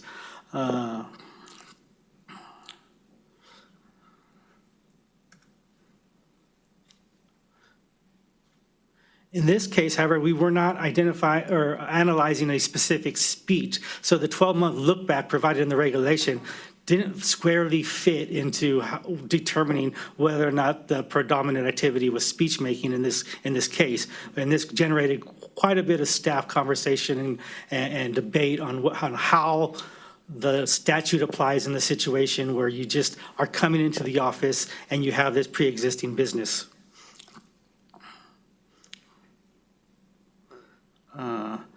After much debate, staff kind of came up with two alternatives based on the statutory and the regulatory language. The first alternative, the stricter of the two alternatives, would analyze only if the business was bona fide at the date the official takes office. And because the facts of this case indicated the predominant activity of the business in 2022 was speech making, this business could not be considered bona fide by definition. Therefore, the official would not qualify for the earned income exception, and the official would have been prohibited moving forward from accepting any payments for any speeches, articles published, or attendance at certain events. This is typically how we handle requests when the official writes in and they do not have any kind of existing business. The second alternative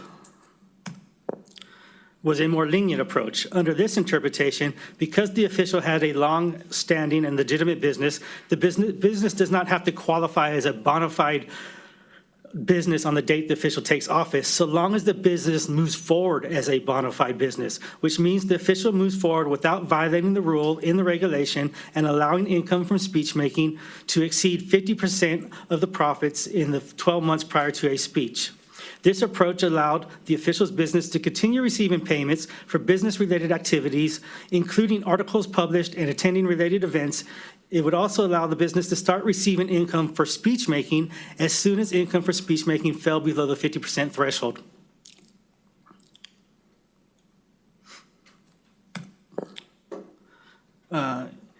This letter obviously applied the second, more lenient alternative.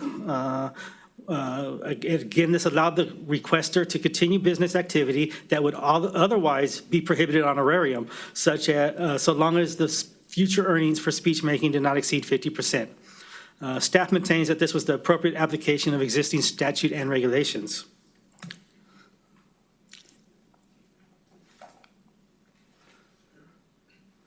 A lot of talk has been going into alternative approaches. What else could we have done?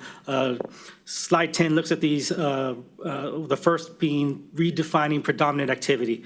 This is one of three suggestions that were raised in public comment. The issue with redefining is that whether a business is long-standing is somewhat unrelated to whether or not there's a speech that has been made. Predominant activity is already defined as more than 50% of the business activity or income. This is already a standard that leans in favor of the public official, and defining predominant activity as something even higher than 50% would be questionable under the statute. A second suggestion actually didn't make the slide. This just came in too late to make the slide, and I didn't have the opportunity to make the slide, was redefining a speech given. However, again, whether a business is long-standing is not particularly relevant to the determination of whether something is a speech or not. Accordingly, neither of these approaches are advisable, as relaxing these standards would apply to all officials subject to the honorary rules and would be difficult to target towards this factual pattern of this request without being too broad and over-inclusive to those officials that didn't have pre-existing businesses. For these reasons, if the commission is inclined by the factual circumstances of this request to broaden an exception for long-standing businesses, this exception would most likely require a statutory change.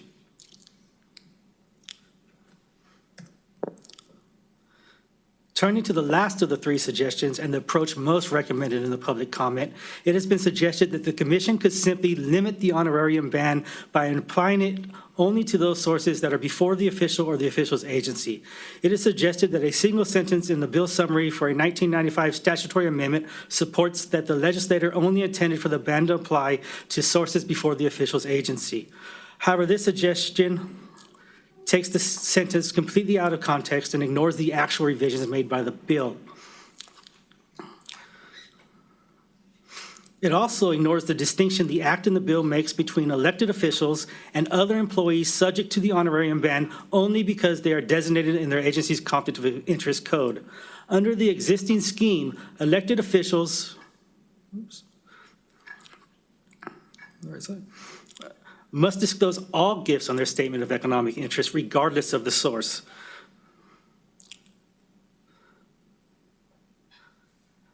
In contrast, employees that are only designated on the agency's conflict of interest code are the ones that are only disclose those sources of gifts that would be required, that they've been designated to disclose, which are those people that come before them in their official capacity. The honorarium ban, the act applies those same rules for gifts. Like if you receive a gift, elected officials have to disclose all the gifts regardless of source.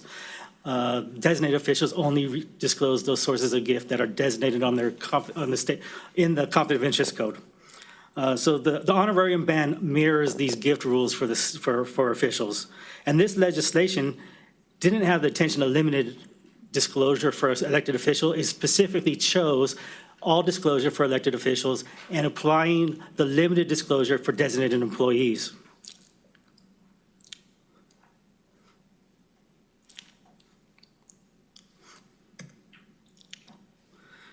This is a bit duplicative, but this kind of shows the historical perspective of the 1995 change. So in 1994, the rule was, they expanded the rule to apply to all local designated employees. And when they did that, they used the language that applied to the state elected officials and required them to disclose all sources of honorarium. In 1995, what they were doing was in making that amendment was going back into the rules to mirror the state rules and say elected local officials are subject to honorarium ban regardless of source, while designated employees of a local agency are subject to the honorarium rules only to the extent that they're required to disclose that source on their statement of economic interest. The suggestion that the commission can alter this approach despite this deliberate choice made by the legislator is not supported by the statutory scheme or the statutory history. And with that, I can answer questions anybody may have. I do have a couple questions. Thank you for your presentation. Sticking with the history chart, though, in 1990, as I understand it, there was, you say an initiative, as I understand it, it was actually a proposition placed on the ballot by the legislature. Is that right?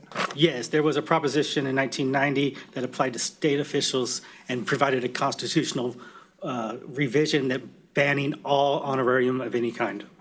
Okay, and I want to just stick with that point again. I know you mentioned earlier, but all honoraria regardless. Regardless, period. Okay, not just honoraria you receive from somebody within your jurisdiction, all honoraria. All honorarium. Period. Period. The voters adopted that, right? Yes. Okay, so what we're talking about is a restriction that has been placed in the act, not by the legislature, but by the voters. Is that right? It's at least for purposes of state officials. Right. Well, the slide, by the way, says state and local officials. Well, the local officials ultimately were added by another bill that happened in 1990 as well. But all right.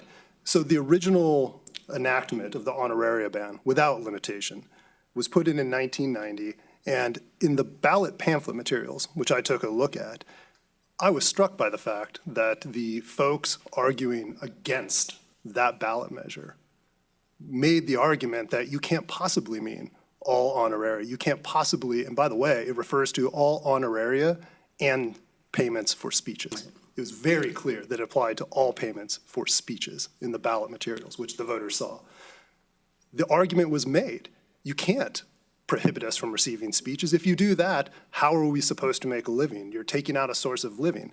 That was presented as an argument to the voters as a reason to vote against this law. And the voters still overwhelmingly adopted the law. I think that's important because there's a flavor in some of the public comments that, first of all, misstates the law. Secondly, makes it seem as if the FPPC has interpreted it this way out of the blue, when in fact that has been the way I think the law was intended to be applied, and that's made apparent by the ballot materials that were presented to the voters.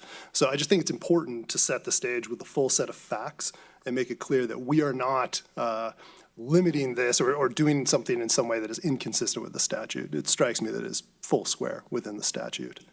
Yes, I believe that the ban has been intended from the very beginning to be very broad.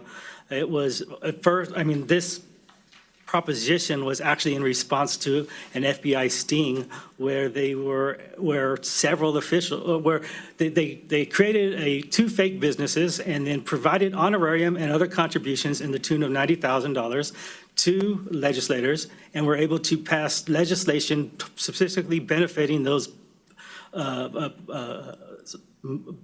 pretend businesses. So, I mean, this was a proposition in direct response to that scandal and previous problems with officials receiving honorariums. Yeah, and can you just, in general, if the public want to know, why do we ban payments for honoraria? What is the answer? I mean, it's just one more attempt to be able to curry favor with an official. It's hard to distinguish what money would be provided for the speech versus just showing up and giving a brief conversation and being provided with money for doing that. One of the ballot measurements says no one should be able to show up to a room with 3 people and claim I got honorarium and it was for the work that I was providing, so. Yeah, go ahead. I think everything that's been stated so far is in fact accurate, but there was also press stories at the time where this particular initiative, unrelated to the sting, was directed at specific elected officials because there was, for whatever reason, concern that those individuals were receiving honorarium, but they were given, in the case of several elected officials, they were giving legitimate speeches in compliance with the law. Those speeches were in the public, people were in attendance.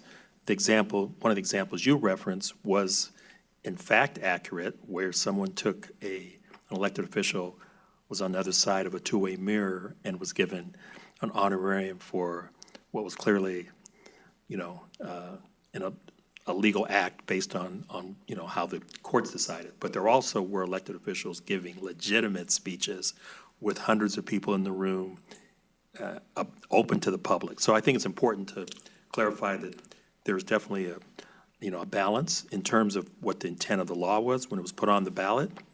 There's no question that it was approved by the voters, and the chair eloquently outlined, the arguments that were stated in the ballot arguments. Do you want, I have more, but go ahead and feel free to jump in. All right, so the law goes into effect, and we are then charged with the first time to implement the law. And as I understand the history, over 30 years ago when we first did this, 1992, reading the staff report, there was little to no public comment provided when we were doing the regulations. And these were the regulations to implement what it is to be speech making, what it is to be predominant for the first time. And in that effort, staff had sought to actually give well, before I go there, staff pointed out that under the old rule, before Prop 112 went in, the limitation on honoraria was actually more limited. Under the old rule, it was only prohibited for speeches, I believe, where you were referencing government process or something about your job. Correct. And staff in the memo to the commission said, with the adoption of Prop 112, it is now a much broader prohibition on any speech, right? Staff then proposes to the commission language for 18931.1 speech given, and staff interestingly proposed to try and limit it in some way at that time, saying it doesn't include things like a talk show, a seminar, or debate. And the commission at the time rejected that. Correct. And the commission stuck with the statutory approach of a very broad application of the law. Yes, Right. that is correct. All right. So in my view, and I want to hear my colleagues and we'll hear public comment, what I'm struck by is I think that we have a statute that couldn't be clearer, that it was intended to apply broadly to a lot of things because there was a present harm at the time that they were trying to address. Since that time, I think there have been changes in how people earn money. More people do things that might fall within the scope of this. And so it strikes me that I think the problem is the statute needs to be updated. But I don't think the problem is the regulations. I think the regulations track the statute just fine. I think the problem is the statute. So that's my 2 cents at this point. Commissioner Baker? I think that's worth $5. I mean, that's just 2 cents. There's a lot going on there. I very much appreciate the approach that is grounded in what does the statute say, and I have both a comment and then a question with that. You had mentioned the language in the 1995 passage of SB 701. Yes. That the CPAA points out. It's the top of page 2 of their letter. That the legislature found that basically this idea that it doesn't apply to local officials if the gift or honorarium received by the official is required to be reported on their statement of economic. Basically, that there was something going on in 1995, which is after 1990, and it's a legislature that seems, in their point of view, argues for a narrow interpretation. First, my comment is, I want to say this nicely, I thought it was a little dismissive of, so it's one sentence in a legislative digest, but we look for that. I mean, we rely on that all the time, whether it's one sentence or not. I just want to make sure that even if it's just one sentence in a digest, that alone isn't enough to change our look at legislative intent, or that weighs it. So that's just my personal input on, because we look to legislative intent all the time. It's tough to do, but I wouldn't let something and I'm kind of getting real picky here, just that it's one sentence in the digest doesn't mean that isn't probative. And then my question is, can you drill down on that a little bit more? Because that is after the 1990 rules. And I may be in the same place where the chair is on all of this, but I would like to address that point. That statement is not even incorrect. The statement is that the local officials will have to disclose what's required to be disclosed on their SEIs. State or local elected officials at that time were required to disclose all gifts and all honorarium from any source on their statement of economic interest. So that statement is a true statement that this bill will require local officials to report only what's required on their SEI.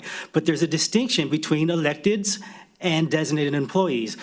Electeds have to report everything on their SEIs. Designated employees only report those things that they've been designated to disclose. And the rules that apply in that situation says you should be designated if it's somebody that's going to show up before you. So there was precedence and there was existing language on how to apply it only to those people that are appearing before you. And in this bill, they didn't choose that language for the elected officials. They left elected officials mirrored exactly the way state officials, the rules applied to the state officials, which required full disclosure of all honorarium and all gifts.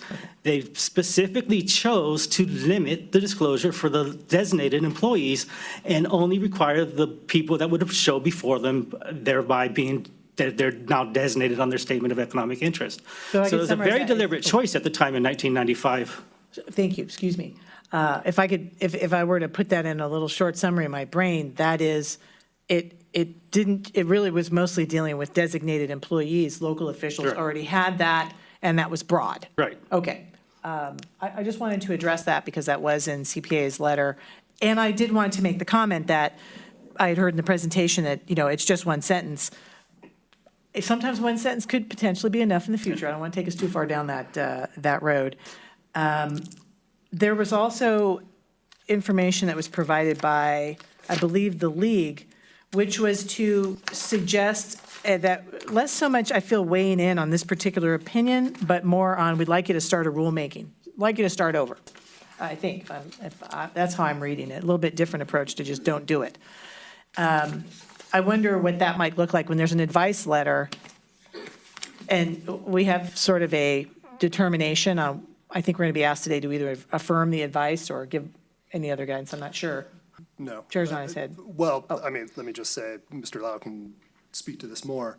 We don't have a regulation that provides a formal procedure for overturning an informal advice letter. That applies to formal advice letters.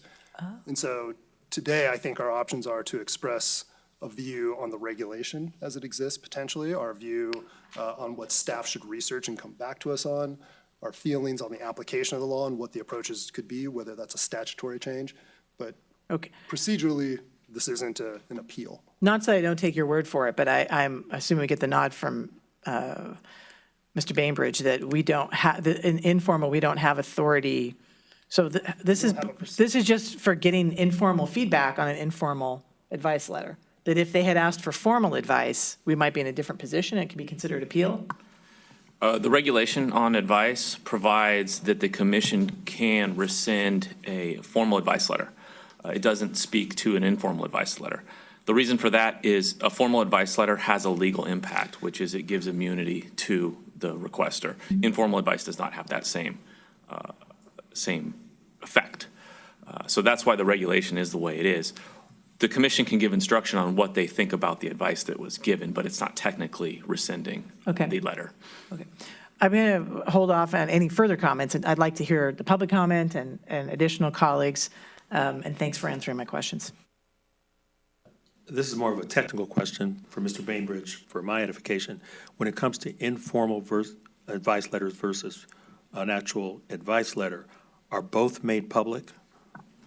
Yes. Okay, thank you.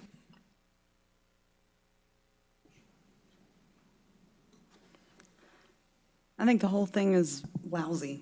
And I'm somebody who's writing a book, you know, and will be wanting to give book talks. And I don't like that this is the way this has gone down. I'm also sitting here looking at the statutory language, and it's very broad, like extremely broad. And so I don't know that we can do anything about it in this building, but I want to hear more.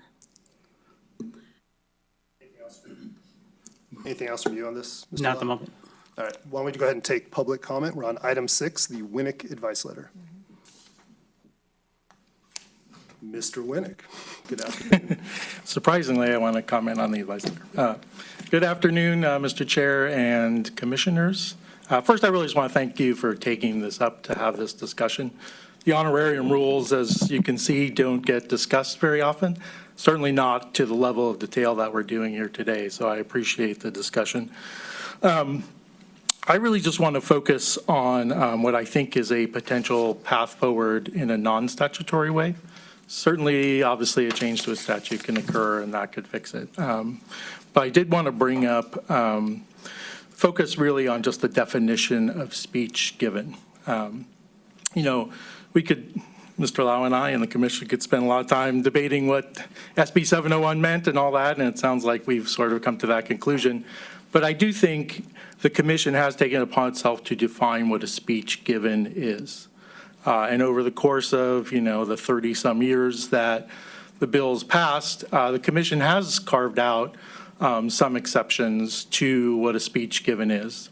And so I think, you know, in this narrow circumstance and under what I think are, you know, fairly extraordinary facts, as I understand them, that there is an exception that could be applied under the existing regulation for speech given. So, for example, I outlined these in my letter. I won't go into a lot of detail, but you know, the commission has exempted an FPPC commissioner who wanted to do a radio show and was being paid for it.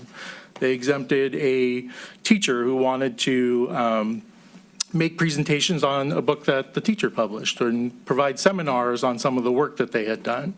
So there are certain circumstances where the FPPC has found an exception under the definition of speech given. And overall, you know, I think, you know, I don't disagree with Mr. Lau about carving, you know, a broad exception that will swallow the rule. I think it's, you know, prudent to avoid doing that. But here we have a circumstance with someone who has a very specific industry, a very specific occupation that they've engaged in at a very high level for nearly a decade. And it's sort of this cycle of publish the book, go out and do the book talks and workshops, publish another book, and make that an ongoing career. And that's been pretty well established for her for nearly a decade. And I think it really is worth pointing out that none of the income she receives is from her jurisdiction. I understand the discussion that we just had about the broadness of the rule and the language in SB 701. I would like to just point out, though, that I think there's a difference under the definition of a gift where you receive equal compensation for it. And so when you receive equal compensation for a payment, that is actually income. And income on SEIs is limited to the jurisdiction in which your office oversees.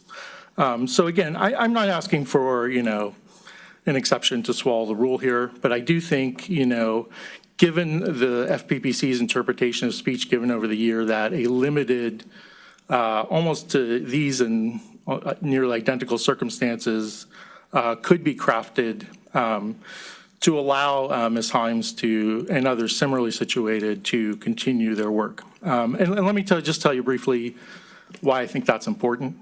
One, we really don't want to discourage people from running for public office, especially people who, have the qualifications Ms. Himes does. Commissioner Wood just said she's going to be doing similar activities. I think she's someone not trying to, flatter you, but just someone who we want to have engaged in public affairs. And so, from a policy perspective, as you've discussed, the honorarium rules are trying to prevent corruption and pay-for-play type of influence. And so, we all agree that that's worth preventing. But here we have someone who's not accepting income from anyone who is doing business before the jurisdiction. That policy rationale at least is off the table. Now, the chair has said, the language is so broad it may cover that activity, and if in a fight between you and me on that issue, you're going to win. But I do believe that because of the history of the exception to speech given, that there is something the commission could do, either in an advice letter. And again, I understand the procedural posture of how to get before the commission, and we could certainly put in for an opinion that would allow the commission to have the issue directly before you. But I do think, some direction to staff on potentially creating a narrow slice exception for a circumstance like this. Would you fulfill the mission of what the honorarium is designed to ban, and also allow people who are enormously qualified in industry that is growing, where more and more people are communicating for a living? We're taking an awfully big pool of really qualified people who want to be in public service off the table if we are saying that they can't earn a living serving in a part-time position. So I'd ask the commission to consider that and, potentially not create a broad rule, but one that is more tailored to this particular type of situation. Thank you, Mr. Wayne. I had a question for you, if you don't mind. Sure, of course. The first one is the payments that are being received for the workshops here. Are those, and Commissioner Wood, feel free to hop in here too. If you're an author and you write a book and somebody's presumably giving you an advance to write the book, as part of that contract, is there a requirement that you do workshops and seminars? And so are you essentially prepaid for those, or is it kind of a combination? You're prepaid for some, but others you get paid for when they ask you after the fact, after the book has been published? Yeah, thank you. That's an excellent question. In Ms. Himes' scenario, she is not paid by the book publisher to do the workshop. She is contractually obligated, however, to go out and promote the book. So it's not, sort of a compensation, but she is required to go out and publish the book. Every one of the book talks and workshops that she engages in has the book there for sale. And so it's this sort of symbiotic relationship between her entire business that is all essential pieces of it. And is it just kind of market rate for the speech, right? Because here's what I'm kind of getting to. Right? Sure. Under that scenario where it's not a contractually agreed to payment ahead of time as part of the author experience, right? You're promoting it after the fact. Nothing prohibits somebody who has business before her as a council member then from saying, hey, I'd like you to come talk about your book. I can get 50 people in a room and I'll pay you $5,000 for it, right? Correct, and that's what I think is what the rule should be targeted at prohibiting. So if you, and again, I'm not writing the exception, but if I were writing the exception, I would include, provided that none of them are with doing business in the jurisdiction or something along those lines. I think that it would be an essential component. Okay. But if you could imagine other scenarios where people who may not be doing business in the jurisdiction, but may be part of a larger organization that's affiliated with some other people doing business in the jurisdiction, could do the same thing and bring in potentially undue influence to bear on the council member without the honorarium I'm sorry. restriction. Yeah, no, that's correct. But in other parts of the act, there's language, and I'm not going directly, obviously, but doing business or in the jurisdiction, or like conceivably doing business in the jurisdiction. There's broader language than just the straight doing business in the jurisdiction. Other parts of the act, I think, could be applied here. And I apologize, I don't have the site No, memorized. that's all right. Other commissioners have questions, comments? Commissioner Baker? Or Commissioner Wood? Oh, I'll just say that I really appreciate this. As I was reading through it, I actually wrote, this is the best case, would be some combination of Khan and Leach and Ricci. And so I guess I think I want to hear more about those, because I admit that I did not print them out before I flew up this morning. And then I'd like to hear Mr. Lau, actually, I want to hear his feedback on that too, because I want to understand better if speech given can give us this way out of this, right? Because it is in support of other bona fide business activities. And the other thing is the definition of predominance is annoying, right? Because she spends 95% of her time on the writing process, But then it's just that more of the money comes from the speeches. What? I mean, I could be wrong, but I actually. I think the facts of this case, they said 50% of the time has been since the book's been written already. Now, for the last year, 50% of the time was spent on the speaking as well as income under these facts. Sorry, if I could just clarify. She meets the time standard, so less than 50%, as Commissioner Wood pointed out, of her time is spent on the speeches. It is the income portion, because it's a little bit cyclical when you write a book. Obviously, the year you write the book and publish the book, you have different kinds of income for that. Then the income while you may be writing the next book in the next year may be, more related to doing the contractually obligated workshops and things like that. So it varies. Yeah, anyway, all I was going to say is, if that were, sometimes things we spend less time doing give us more money, but they're not the main activity, right? And so that's annoying, right? But I don't know that we can get around that. So the way through may be on speech given, and I liked the way this was all described, but I just would like to engage these three opinions that the commission has sent out in the past, because what I don't understand is, if the statute is really so broad and so absolute, then how do we even have these three opinions? All right, well, Mr. Wanica, you're welcome to, I think Mr. Lau has been asked a question. I don't want to make you keep standing there, but you're welcome to keep standing there. I'm happy to stand there as long as you want me. As it turns out, I did print them out. They're not with me, which was great. But I do remember my primary question was, why are those distinguishable in this case and in some amount of detail? I do not think Khan and Leach are distinguishable. I think they are incorrectly drafted. I think it shows the problem of this sympathy that we've, these are sympathetic facts. We've always been sympathetic for people with longstanding existing business.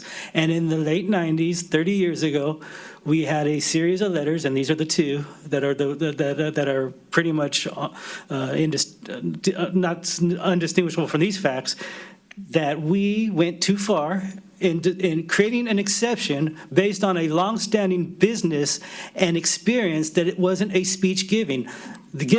There is nothing in the definition of speech given that talks about longstanding business or expertise. In fact, the earlier amendments took out the fact that it couldn't be some personal expertise.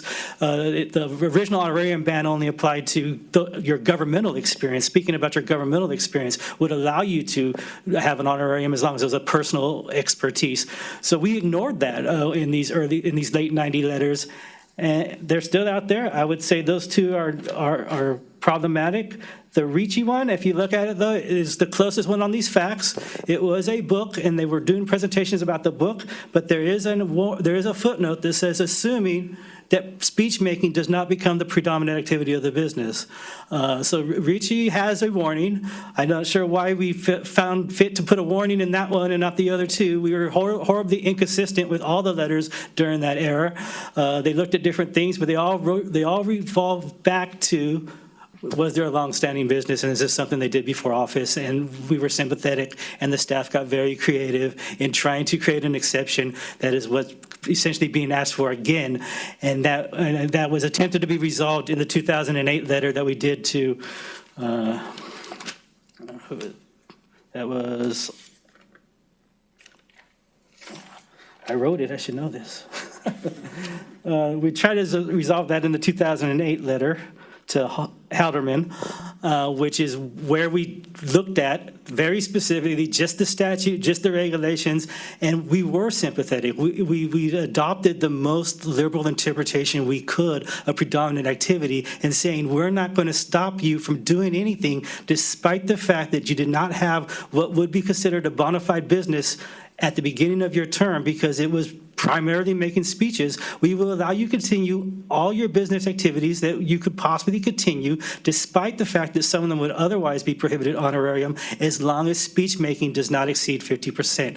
We really did, I mean, we are sympathetic to these facts, and we really did take pains, and we took pains on this letter because, I mean, I had very experienced and knowledgeable staff that took the position that this should be banned entirely because they have a very, it's in the facts that predominant income is coming from what we would consider speech making. So like we are sympathetic, and so that's how I addressed at least those three letters. May I follow up, Mr. Chair?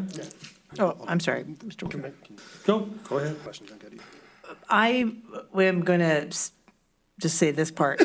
So what I'm hearing is we have multiple letters in the past basically saying this is okay. And or I may be overstating it, that we have letters in the past that you think are wrong that are on very similar, if not almost identical facts.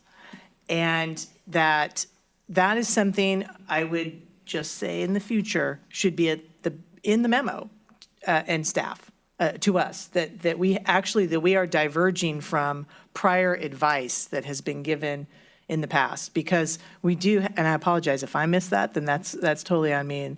And because we rely so much on the advice letters that are out there, that if now we are going to take a turn, which might be in the right direction, where it should have been before, I think that has to be very much flagged. I'll just say this turn was taken in 2008. Okay. The letters since that era, the letters in the last 15 years have been much stricter looking at the statutory and regulatory provisions. Generally, there's letters out there that would just say you're banned as honorarium, period. This idea that they're allowed to continue as long as they don't exceed 50%. That is something that we've only done in those situations that they have that long-standing business, that they come in looking like it's a very legitimate business and that they are receiving some of this income because of their prior activity and not because they're official. So it is a sympathetic approach. It's as far as we thought we could take it in 2008, but so. I appreciate that. I'm just, well, I still have the floor. I'm just making the point that is a good thing for future as this fact pattern comes up, that if there are on-point advice letters that went one way at one point and they have, even if for the last 15 years, have been going another direction. I'm very glad that came out today because I think it is extremely probative. It makes me want to take the path of finding a solution, whether it's getting an advice letter more formally done that we could then take an appeal on, or starting a rulemaking in addition to maybe asking the legislature next year to weigh in on, because there's been disagreement within our own ranks over the history of this agency and where we're going. And that's where I'm landing on this one. In 2008, I just want to make sure I'm clear on something. I thought you said the 2008 letter included a footnote and said it's not speech making. That was the one with the caveat. Or was that one of the earlier letters? Okay. The closest one on the point is Richie, and that one was a book, and there was a warning that this assumes that speech making is a predominant activity. That was drafted at the same time as the other two letters that I have a hard time distinguishing. It was just a inconsistency all the way around at that time. It was some creativity, trying to create it, and I fear that's the problem now. I mean, we could take a creative approach like we did in the late 90s, but I don't know that that's supported by the statute. There is nothing in the statute about speech given that that's meant to address pre-existing businesses or long-standing businesses. What year was the Ricci advice letter? 96, I believe. Let me double check. 97? Okay, so just so I'm clear, 1997, 5 years after the regulations go in place, we analyze a fact pattern that is similar here that included the caveat, this is okay as long as it's not the predominant activity. Right. The Ritchie letter had that? That's Yes, there's a footnote. The footnote in Ritchie says, assuming that speech making is not the predominant activity of the business. which is a long way of me getting this point out, which is, I think then the outcome here actually is consistent with the Ritchie advice. I think Not it is. every- Not all the other letters are two, consistent. and one was done just like 9 months before the other one, so. Okay, I just wanted to make sure I had it clear in my head.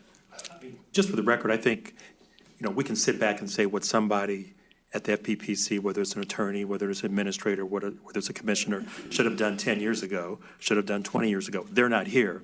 And undoubtedly, 10 years from now, someone might look back and articulate the same concerns regarding this commission. But what was transpiring at that time, I wasn't there at the time, so we can't really speak to it. When you look at the facts, and granted, I am not the expert you are, I have not spent probably hundreds of hours looking at this particular issue, but let me pose this question. What if I'm a professor and I teach at UC Berkeley? I can think of a particular professor, I won't reference his name, and students come by the hundreds to listen to him speak to them on critical issues, right? They don't so much take his class, they're there listening to him. And granted, that wouldn't be covered under the definition of honorarium, but someone who writes a book and then goes to if they still exist, a bookstore or some comparable location to offer remarks on what that book entails, I think you can make a strong argument when the initiative was passed in 1990 and the subsequent legislation and opinions were issued, it did not contemplate a situation where someone actually wrote a book, right, and then went to educate people about what that book involved. Now, if you call it honorarium, it's clearly honorarium. But if I write a book, for example, and then I go give remarks, is that honorarium because I went and talked to a group of people? I mean, this situation, I don't think was contemplated in 1990 when the initiative was actually passed. And I'm basing that on my experience because I was right there when it transpired, working in the legislature. So, that's just my take on it.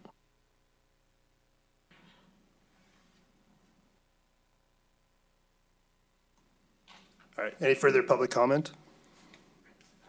All right. I'm going to make a motion that we direct staff to go back and look at the regulations with an eye towards identifying whether there are alternative ways to define any portion of this regulation. I don't want to limit your work to just speech making. Maybe it's the predominant activity piece, to try and find out whether we can, consistent with the statute, craft a regulation that allows somebody who truly has what I would consider in lay terms a bona fide business, but has some speech-making element of it where they're talking, whether it be a seminar, et cetera, and they are compensated for that. I think that today, when I think about it, this is a good example, but I'm thinking of other examples. You were talking about people who, they have Instagram accounts, they have other things where they are getting paid to speak and give a point of view on something. And under these rules, I wonder whether or not those things get captured, right? So is there a way to modernize, if you will, the regulations to take into account this type of activity? Can I get, so just because, the history here is creating some sort of exception for a longstanding business. We have a hard time working that into any of the existing definitions because it's not a direct relationship. The other difference is when we apply these rules to sitting elected officials, we tend to want a stricter approach. So that's problematic because any sitting elected state official can get a book deal and then begin doing this as a means to get around the honorarium ban. We've had a letter previously where we looked at a radio host. We went back and forth on radio host for years, and when it came from a state senator, we told them no because it's more egregious and there was less sympathy in that situation. There was no pre-existing business, so we said no. So my question I would pose to you is, in looking at these regulations, what are we trying to address? Because if we're only trying to address these longstanding existing businesses, I think the answer is statutory because there's just nothing in the existing statute that gives us that kind of reach to say there's going to be this exception. Yes, we think it's a speech if it was a sitting elected official, but we don't think it's a speech because you had a pre-existing business. I think that's too creative. I think that's exceeding our statutory authority. If the exception is broader, and yes, we don't have a problem, like this would be okay even if it was a first-time business by the official who just got a book deal related to the government job by somebody that was appearing before them next week on a entitlement. I mean, are we going to be, are we looking for an exception that's general? Because if we are, I think we could do that regulatory. If we're looking for something trying to target a longstanding business, I just don't see the room without getting so creative that we're losing touch on what the statute requires. All right. I appreciate that, Mr. Lau, but I know it's a tough assignment. I do. Obviously, we've struggled with it for 25, 30 years, right? Okay. We're asking you, in light of these facts, which I think everyone up here has expressed a fairly high degree of sympathy with the requester here and the position that our current rules are putting them in. If you sit down and you ultimately determine there's absolutely no way to do this, that we need a statutory change, then that's what you should report back to the commission. What we're asking you to do is be as creative as you possibly can to see if you can craft some amendments to this regulation that would, on the one hand, allow somebody in the requester's position to continue receiving those payments because we don't feel like they create the same type of danger that the honoraria ban is really intended to target without opening up the floodgates. So we want it both. We do. We want both. And I know it's a hard assignment, but I trust in you, Mr. Lau. But nobody's seconded my motion yet. Well, I was going to say, it's been put in the form of a motion. I don't know if, Mr. Branger, we need one, but I was going to add, it doesn't have to be an amendment, but I want to make a comment after that of additional work I'd like to throw on top of that. Yeah, well, say by second my. I'll second the motion. All right. Any public comment on the motion? Hearing and seeing none. Ms. Contreras. Commissioner Baker? Aye. Commissioner Wilson? Aye. Commissioner Wood? Aye. Chair Matich? Aye. The motion passes. All right. Commissioner Baker. Thank you. And I really appreciate your diligence on this. I know we all do. When you do come back to the commission, if you do believe that the advice letters we've talked about today are wrong or distinguishable, if you go back and you're like, yeah, actually, more distinguishable, can you address that in what you present to us? Okay. Thank you. Hold on. We're asking them to provide potential ideas to amend the statute, or excuse me, the regulation. Yeah. So it's irrelevant at that point because those advice letters are under the old reg. I think if he wants to discuss the advice letters in the context of how the outcome would be different under the proposed amended regulations, that would be a good learning tool. So we understand how the new interpretation, if you will be. I'm fine with that. Hopefully that's, I don't know, put it in form of a motion or otherwise, but yeah, thanks. For my good colleagues for clarifying that.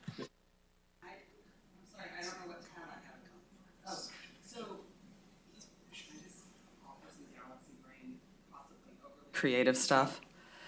So I'm a professor, so I'm probably a teacher, right? But my main activity, the students don't like that this is true, but it really is research. And I need to disseminate my research, right? And so I wonder if incorporating some aspect of research and then presenting what you've learned or something like that into a definition of teaching might be a way through also. Because teaching is exempted from the term honorarium. So anyway, I don't know, that's just another place to go. I don't know, I know you're not thrilled. I appreciate your I mean, hard work. my initial thought is teaching, they felt a need to create a statutory exception or a statutory exception for, or its regulatory exception for teaching and statutory. And it requires that you're teaching at a university or a accredited school. So the idea that you can just be, I mean, that the exception itself suggests that teaching in a lesser form, not at an accredited school, would be some sort of would be an honorarium because you don't meet the exception that you're teaching at an accredited school. So I mean, that's just my initial inclination on the teaching, that the fact that there's a teaching exception evidences that if you don't meet that exception, you don't just get to call something else teaching. But I mean, like on the outer edge of this, like a motivational speaker or a cult leader or whatever would be saying they're a teacher, right? And so you don't want to go that far, but I don't think you have to tie them to a job at a university. Well, No, sorry. I'll look We're off into the it rails, we're further. talking about cult leaders. I will look into, I mean, I'll consider it. Mr. Lau will cast a wide net of ideas and be very creative and come back to us with his best thoughts. All right. Thank you, Mr. Lau. I appreciate it. All right. Let's move on to item 7. This is adoption of proposed amendments to Regulation 18531, return or attribution of excess contributions. With us remotely, I believe, will be Mr. Lewis, Commission Counsel Torrin Lewis. Hello, good afternoon. Good afternoon, Mr. Lewis. Just waiting on the presentation to appear on the screen for everyone. And there we go. Thank you. So as mentioned, I'm going to be presenting some proposed amendments to existing Regulation 18531. And you may recall that concerns the return or attribution of excessive contributions. Next slide, please. So just to recap, these proposed amendments are necessary in order to conform the existing regulation with a new section added to the act by the legislature that became effective in January of this year. Some of these amendments will sound familiar because we discussed them at the March Commission meeting. There have been some subsequent changes since then. Most notably, the revised amendments I'll be presenting today remove the proposed definition of actual knowledge that was presented at that time, and also clarify how to report a returned or attributed excess contribution. And I would add that these revised proposed changes were also discussed at the May, I believe it was, Law and Policy meeting. Next slide, please.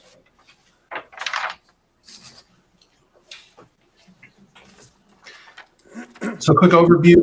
Existing Regulation 18531 permits a committee that receives a contribution that is over the limit to return that contribution or a portion thereof to the contributor, as long as it's done within 14 days, as long as the committee doesn't deposit that contribution or allow its deposit with actual knowledge that the contribution exceeded the limit, and as long as the committee does not make use of that over-the-limit contribution prior to returning it.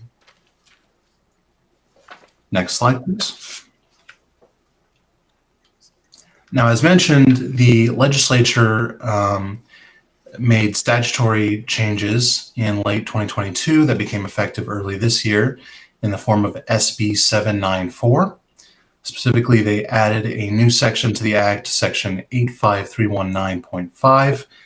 And essentially what this statute does is codify much of the existing Regulation 18531, or the allowances contained in that regulation, But in addition, it goes further by permitting a committee not only to return an over the limit contribution, but also to, or I should say alternatively, to attribute that over the limit contribution to another election, as long as certain conditions are met.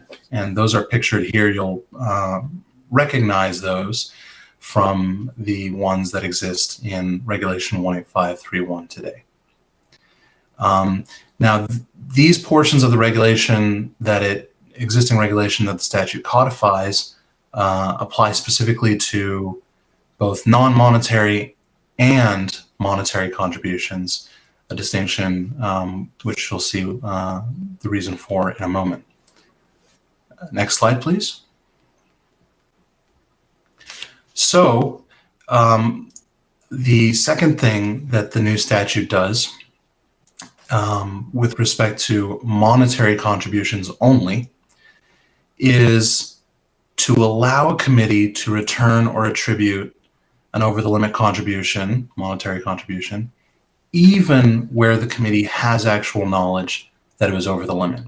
And this is a departure from the rules as they currently exist in regulation that it is codifying. And so really the statute goes further in what it allows. And so now under the statute, a committee that receives an over-the-limit contribution can return it or attribute it even when it knows it has actual knowledge that it was over the limit, as long as these three conditions are met. The one worth highlighting is that the time frame for remedying the over-the-limit contribution in the case of actual knowledge is shorter. It's 72 hours as opposed to the 14 days under the current rule. Next slide, please.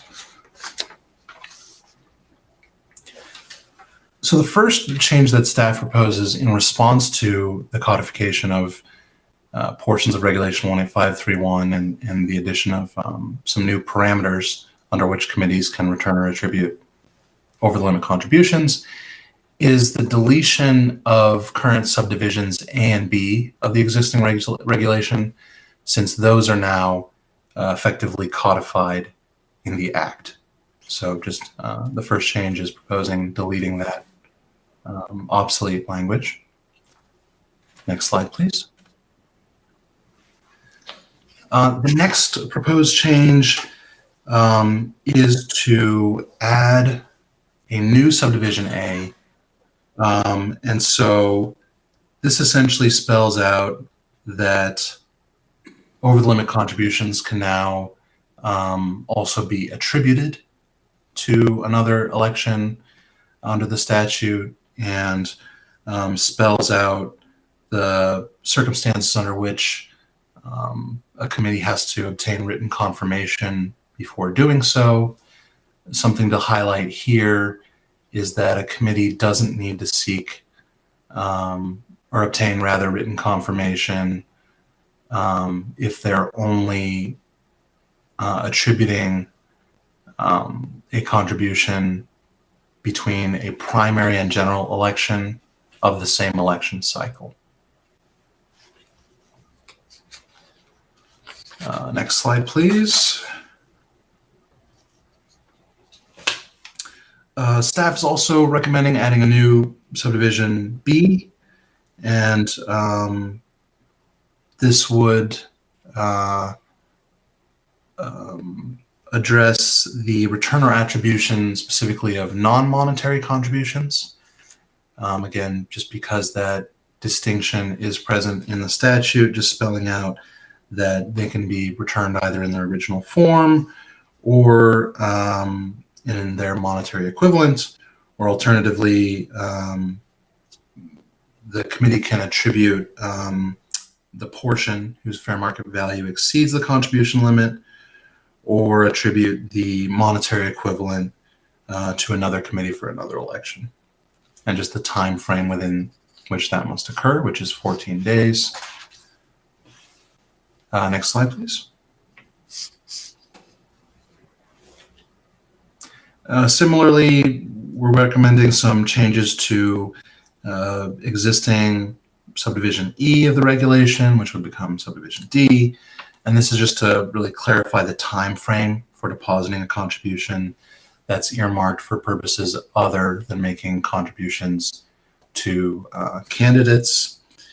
So in other words, by when such contributions would have to be deposited into a separate account to avoid being deemed over the limit. Next slide, please. Next, we're proposing adding language to existing subdivision F. This would be new subdivision E. This essentially applies the reporting requirements for returned contributions to contributions that are attributed as now permitted in statute as well. It also spells out in greater detail the reporting requirements for both the committee that's attributing the contribution as well as the committee receiving the attributed contribution. Next slide, please. Finally, we're recommending adding a new subdivision F just to clarify the requirement in statute that committees who receive excess contributions have to notify the contributor that their contribution was in excess of the applicable limit. And we're recommending that this be done in writing and that both notices be sent on the same timeline. And I think with that, that concludes my overview of the proposed changes, and I'm happy to take any questions you may have. All right. Thank you, Mr. Lewis. Any commissioners have questions for Mr. Lewis? I do. Thank you. Thank you for the work on this. And I have one provision that I'm particularly zeroed in on, and it is on the new 18531A, where there is a requirement, not just that the committee notify the donor of the excess contribution is going to go to another committee, but seek affirmative confirmation, basically permission from the donor to do that, except in the case of a primary to a general election. And I apologize if I did not catch this when this did become before Law and Policy, which I think was actually, we were thinking of here, it might have actually been April. I don't remember seeing that written confirmation in what was presented to us in April. So it's on this commissioner if I'm now putting a monkey wrench in the whole thing, because I would like to know the statutory authority for us to do that. Because I think the statute says that you have to notify the donor, but not that you also have to then get affirmative confirmation back. And I would be very surprised, based on what I remember as the legislative conversations we had last year or so with the author, at least, that that is legislative intent. I don't want to presume that. So can you address that, please? And if, yeah, start with that. Certainly, absolutely, happy to. Thank you for that question. So so I would point you, Commissioner, to in the statute, so that's section 85319.5, subdivision D1, and I'll just read it since it's brief. Yeah. A committee may, in accordance with any regulations adopted by the commission, so there is a grant of authority for the commission to promulgate relevant regulations there, request that the contributor attribute in writing a contribution to a different election. And so despite its phrasing, I think certainly one reading of this subdivision is that provided that a committee receives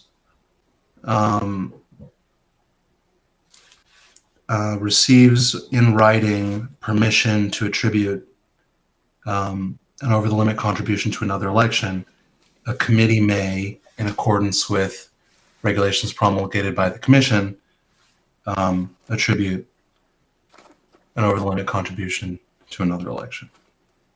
Okay, so that, are you saying that the parenthetical, subject to regulations by the FPPC, that's the source of authority for requiring an affirmative permission to put the excess into another committee. That's the answer, is that it's that parenthetical. There's no I think mention that's of one- confirmation requirement explicitly in the statute. Is that right? So I think that's the grant of regulatory authority is one piece of it, but I think logically, it would seem to make sense that this subdivision isn't simply saying that a committee can request a written document saying, so I guess, but basically, so committee may, I think the may is perhaps the operative word here, where it sounds like your question relates to what may a committee do? And I think ultimately it's saying a committee may attribute, provided it receives this attribution in this writing from the contributor to do so. Otherwise, it's not clear that statutory authority would be required just to acknowledge that they could ask for something from a committee, from the contributor in writing, because they were always free to do so outside of the act, just request a piece of paper from the contributor. So it seems to be conditional. So these days, so if it's my understanding, I may be wrong, is existing law that if I received well, you can't receive an excess, a contribution in excess and move it to another committee. Right, that's a basic fundamental part of why we're doing this. Here's where I'm going with this. I am not comfortable with the confirmation requirement. I think that is beyond what the statute is saying. A committee may do it. They may, as their practice, want to go ahead and get that, from what you're reading to me. And I'm not seeing the statutory language in front of me. I apologize. So that makes it a little harder. I'm listening to you. But I do think, I'm going to get it from the chair right here. That's where I'm going, is I'm not comfortable with putting that confirmation there when I don't think that was the legislative intent. But my colleagues are about to point out to me some anchor, I'm sure, that will make me feel better. Mr. Wood. So I think it's there because D2 says a committee may, in accordance with any regulations adopted by the commission, automatically attribute between the primary and general. But in D1, it doesn't. So it says automatically because you can't do it automatically otherwise. And in D1, a committee may request that the contributor attribute in writing, blah, blah, blah. So you can't automatically do it. It sounds like it's a precondition to attributing to a different election. You need to request. Now, requesting is different from getting a written confirmation. However, you're requesting that the contributor attribute in writing.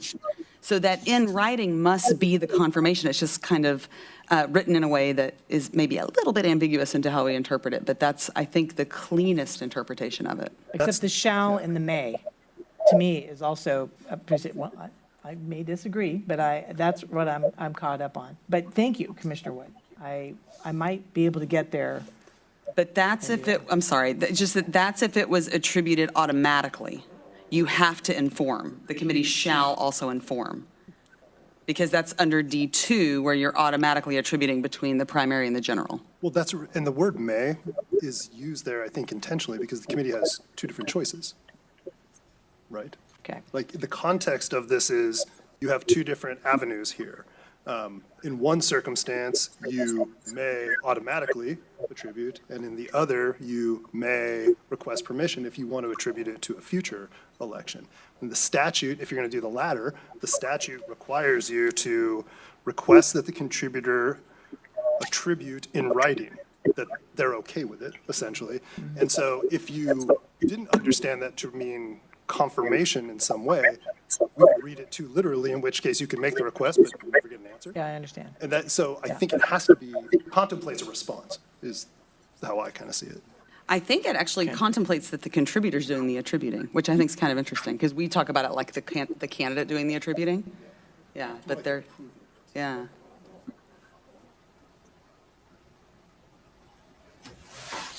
My only other one, thank you, well, I'm going to take 30 seconds to digest that, is on page, on page 3 of the regulations, their line 11 is the terminology, attributing committee as an intermediary.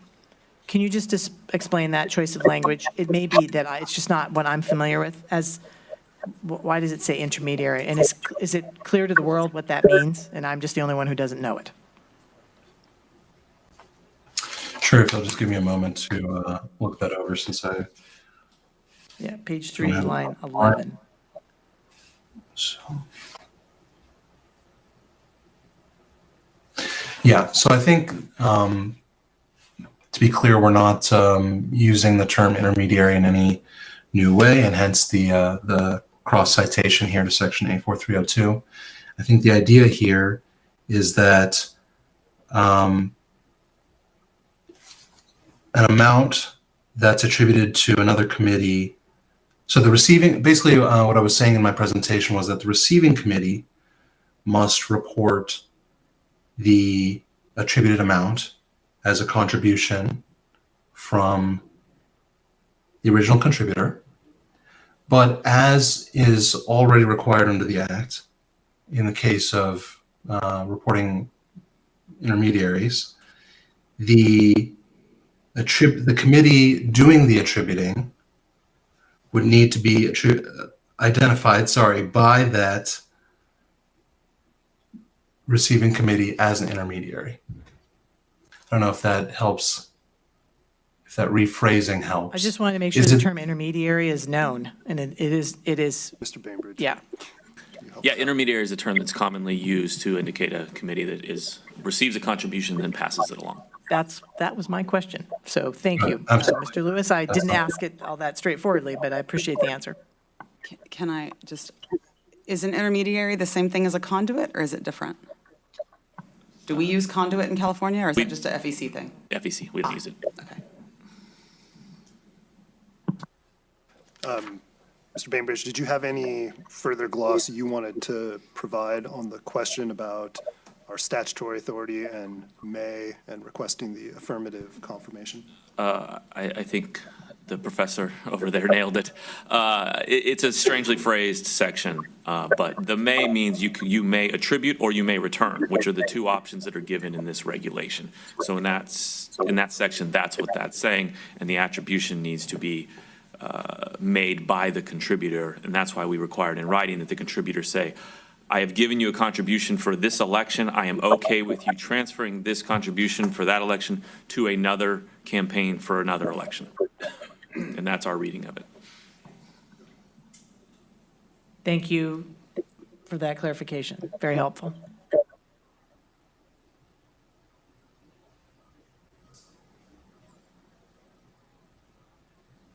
The chair is asking me here on the dais if I want to propose a different word. I mean, I was putting, because when I tried to draw this out, it was with not the idea that there was a confirmation requirement, that it was just you have to provide notification and that you can request a refund, which we see elsewhere in our regulations. I thought that was supposed to go here and that there not be written confirmation. I think you've made the case that it's you may do this or not, as opposed to shall. And I know there are some instances where we have asked the sponsors, in fact, it's referenced in another regulation that's not before us today, what their intent was, and maybe this wasn't flagged for anyone else. I'm not looking to delay this to another month, but I don't propose language right now. It's not just the word confirmation. It was that having to get anything in advance from the contributor wasn't required. And I think you've made the case that there's statutory authority for doing it. All right. Any other questions for Mr. Lewis at this point? Just one real quick question. Is there any way, so that we don't delay the implementation of this regulation, to add some of that clarifying language to address Commissioner Baker's concerns and do it in a way that was outlined by Commissioner Wood and Council Bainbridge. If it's just a sentence or.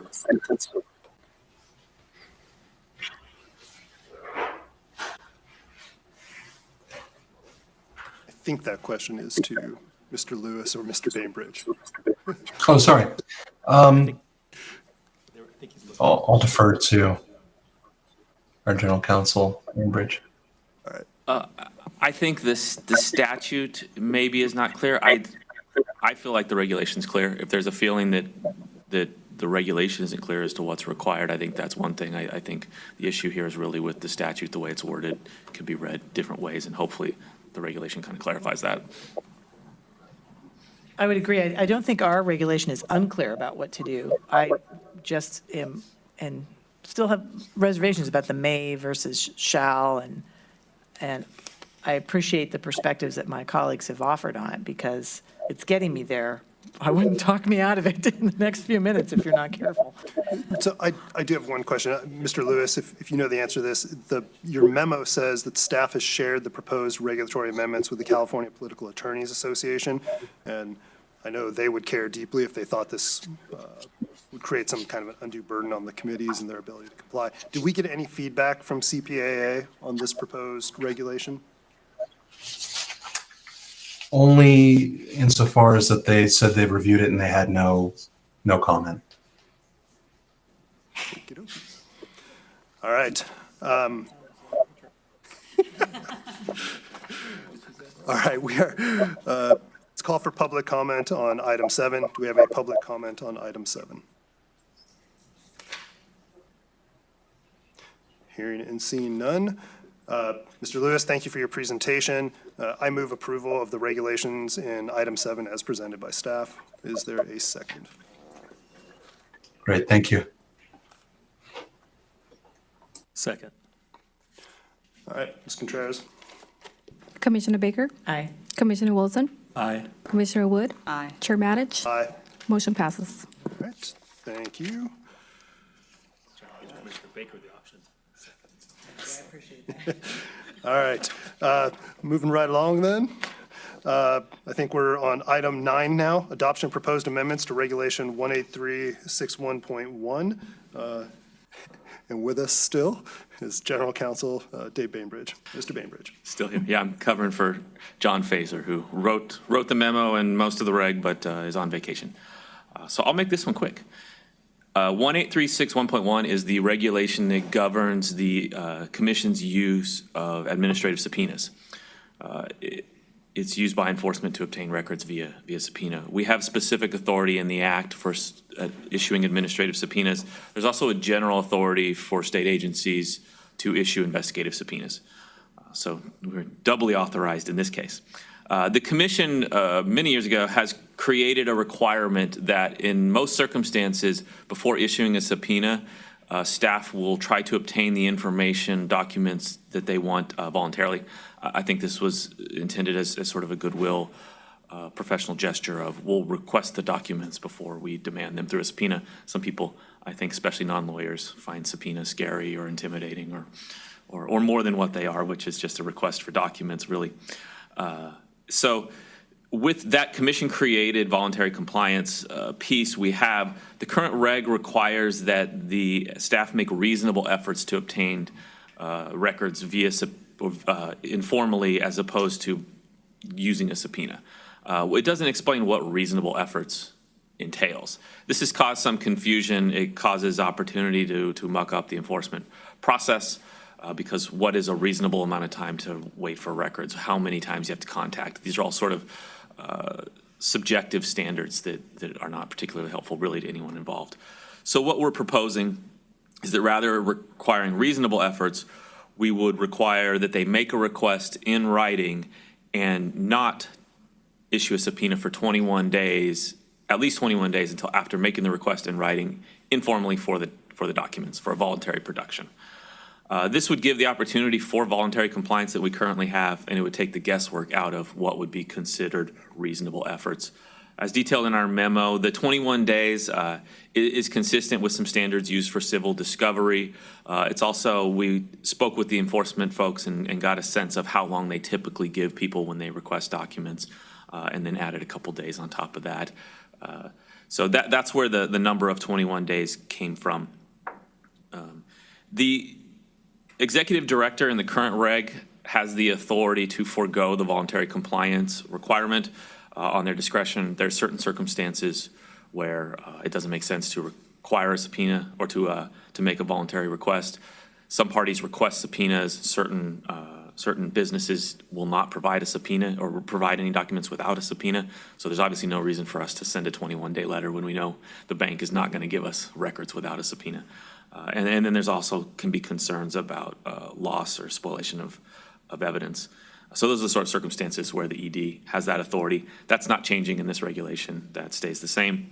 The other change we're making here, although it's not really a change, it just looks like one, is this reporting requirement. The current reg says that the staff will report to members of the commission on the status of all investigations, including any subpoenas issued without first seeking voluntary compliance.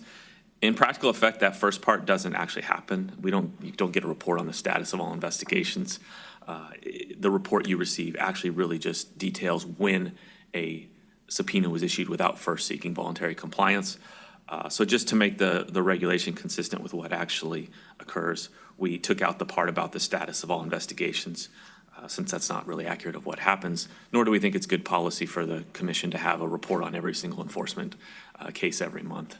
So those are the changes to the regulation, and I would take any questions. Thank you, Mr. Bainbridge. Questions for Mr. Bainbridge from commissioners? This is a very well-written regulation, Mr. Bainbridge. Thank you. So, or Mr. Fazer should know that. All right. Is there any public comment on item 9? Hi, I have a quick public comment. Go ahead. This is Casey Jenkins on behalf of CPAA again. I actually emailed a comment in at the end of last week and never saw it posted on the agenda, and so I posted it to the digital comment site as well and wanted to bring your attention to it just in case. We are overall in favor of these proposed changes. I know it is late in the process, but we wanted to ask if you would consider increasing the waiting time up to 30 days before a subpoena can issue instead of 21, to allow the subject more time to retain counsel, who then needs time to investigate and review the records. We don't believe this would hamper any investigation, as it's only an additional 9 days and is on the larger end of the time frame that the commissioners discussed. That's the pre-notice discussion. So thank you for consideration, and I just wanted to make sure that was submitted. All right. Thank you, Ms. Jenkins. Let me ask Mr. Bainbridge this question. My understanding of the regulation is it is a limitation that we can't send out a subpoena any sooner than 21 days. It's not a direction that, at the strike of midnight on the 21st day, we send out the subpoena. So if somebody said, I'm having a hard time retaining counsel, would our ordinary practice be to allow them an extension? And does anything in this regulation prevent us from granting such an extension? No, you're right. It only can't be issued before 21 days. Certainly an extension could be granted. When I was in enforcement, we would routinely grant at least one extension and sometimes more than one. If people are engaging and you believe they're trying to get the records together, they retain counsel, those sort of legitimate reasons, we routinely would give extensions for providing documents. Okay. Any other questions, comments from Mr. Bainbridge? All right.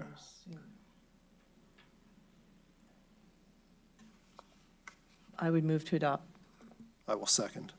Ms. Contreras. Commissioner Baker? Aye. Commissioner Wilson? Aye. Commissioner Wood? Aye. Chair Matich? Aye. Motion passes. Excellent, thank you.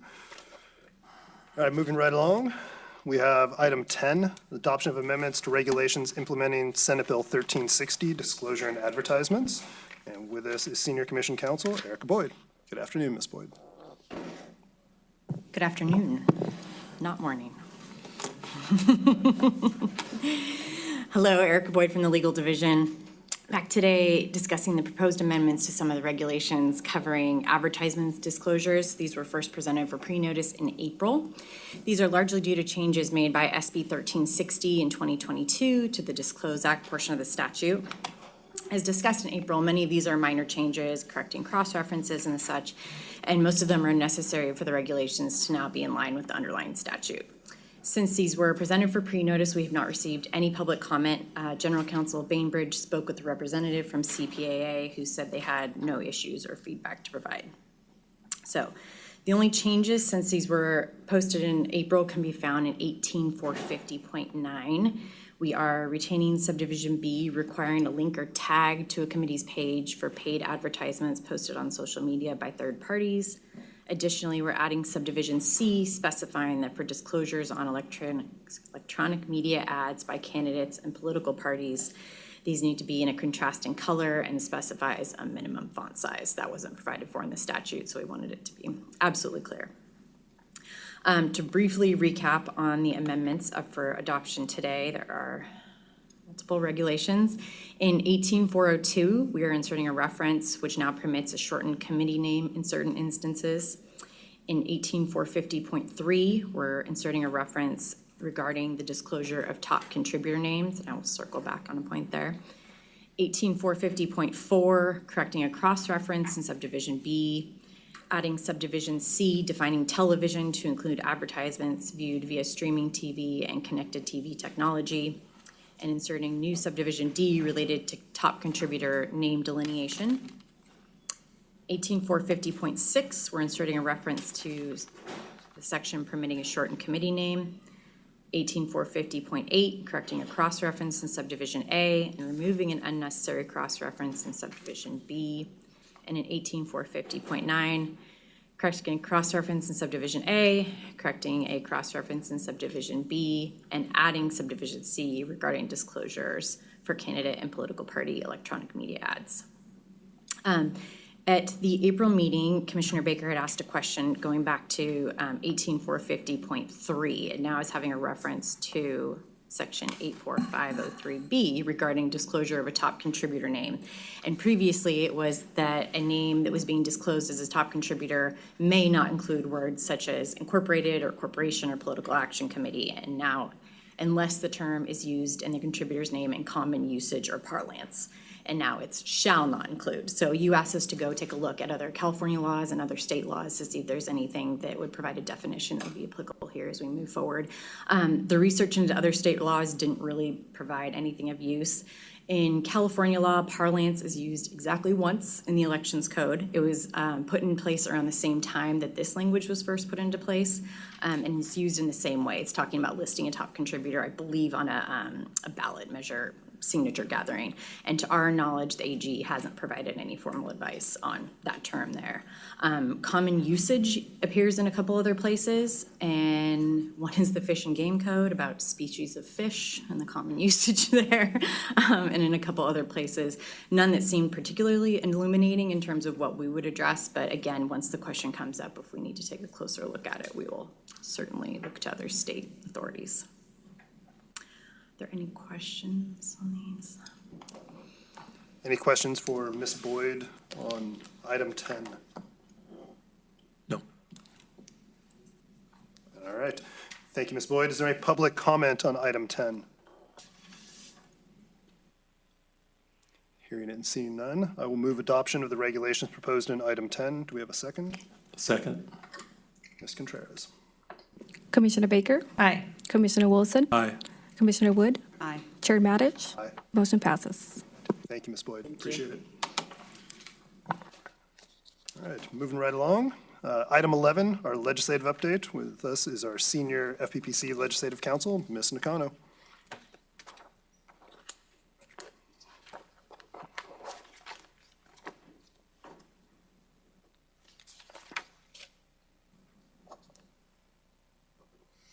Good afternoon, Mr. Chair, Commissioners. All right. The House of Origin deadline in the legislature was Friday, June 2nd. So all of the bills that will be moving forward are now in the second house. Those include 3 commission-initiated bills, AB 868 by Assemblymember Wilson, SB 29 by Senator Glazer, and SB 678 by Senator Umberg. AB 868 and SB 29 are set for hearing next week in the Senate and Assembly Elections Committees respectively. SB 678, adding a disclaimer requirement for paid third-party online ads, was heard in the Assembly Elections Committee last week and passed unanimously on consent. Unfortunately, one commission-initiated bill is not moving forward this year. That's SB 888, the Senate Elections Committee bill that contained various changes to the Political Reform Act.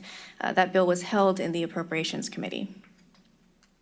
If there are no questions on commission-initiated bills, I'll move on to updates on other commission-related bills. All right, any questions on the commission-initiated bills? All right, please continue. All right, of the 11 other commission-related bills that I reported on last month, 2 months ago, 2 will not be moving forward. AB 83 by Assemblymember Lee relating to foreign-influenced business entities was placed on the inactive file at the request of the author. And SB 858 by Senator Nilo relating to the writing of ballot titles and summaries was not heard in the Senate Appropriations Committee and thus failed the deadline for passage in the Fiscal Committee in the First House. I'll move on to individual updates. On AB 37 by Assemblymember Bonta relating to using campaign funds for security expenses, consistent with previous direction, we requested amendments to the bill to require that candidates and elected officers must pay reimbursement to the committee for security systems paid for using campaign funds if the security systems were installed at the candidate's home or office. The language proposed by FPPC staff would require reimbursement when the person is no longer a candidate or elected officer, or when the person sells the property on which the security system is located, whichever is sooner. After some discussion and back and forth with staff of the member's office, Assemblymember Bonta is open to adding that reimbursement provision for candidates and elected officers, but would like to add additional time for reimbursement so that reimbursement would be due within 5 years of an elected officer leaving office, or within 2 years of a candidate no longer being a candidate for the office for which the security system was purchased, or when the property is sold, if that occurs sooner of the two. It's also my understanding that these future amendments would include adding back the special reporting requirement to the FPPC that would be due when the candidate or officer uses campaign funds for security expenses. And these amendments are not yet in print, but I will update the commission once they are. Go ahead. Thank you for your summary, legislative summary. It's always at the end of our meetings, but always a highlight.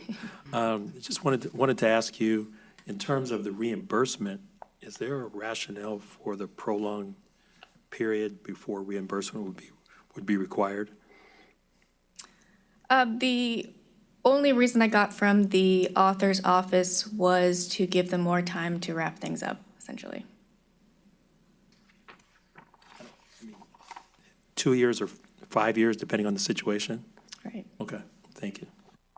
So under the 2-year I get, because that's within the time frame, I think typically that your committee can remain open, you can reopen the committee and reimburse it. I'm having a hard time with the 5 years. Like mechanically, under our existing rules, how would you ever do that? How would you reimburse a committee 5 years after you're no longer a candidate? I think. But, yeah, if Mr. Bain, I think Mr. Bainbridge could address that more succinctly. So the requirement is after an election, you basically have 24 months to wrap up a committee. So you would have to reopen the committee. There's a process by which you can request to the executive director of the FPPC that you reopen the committee.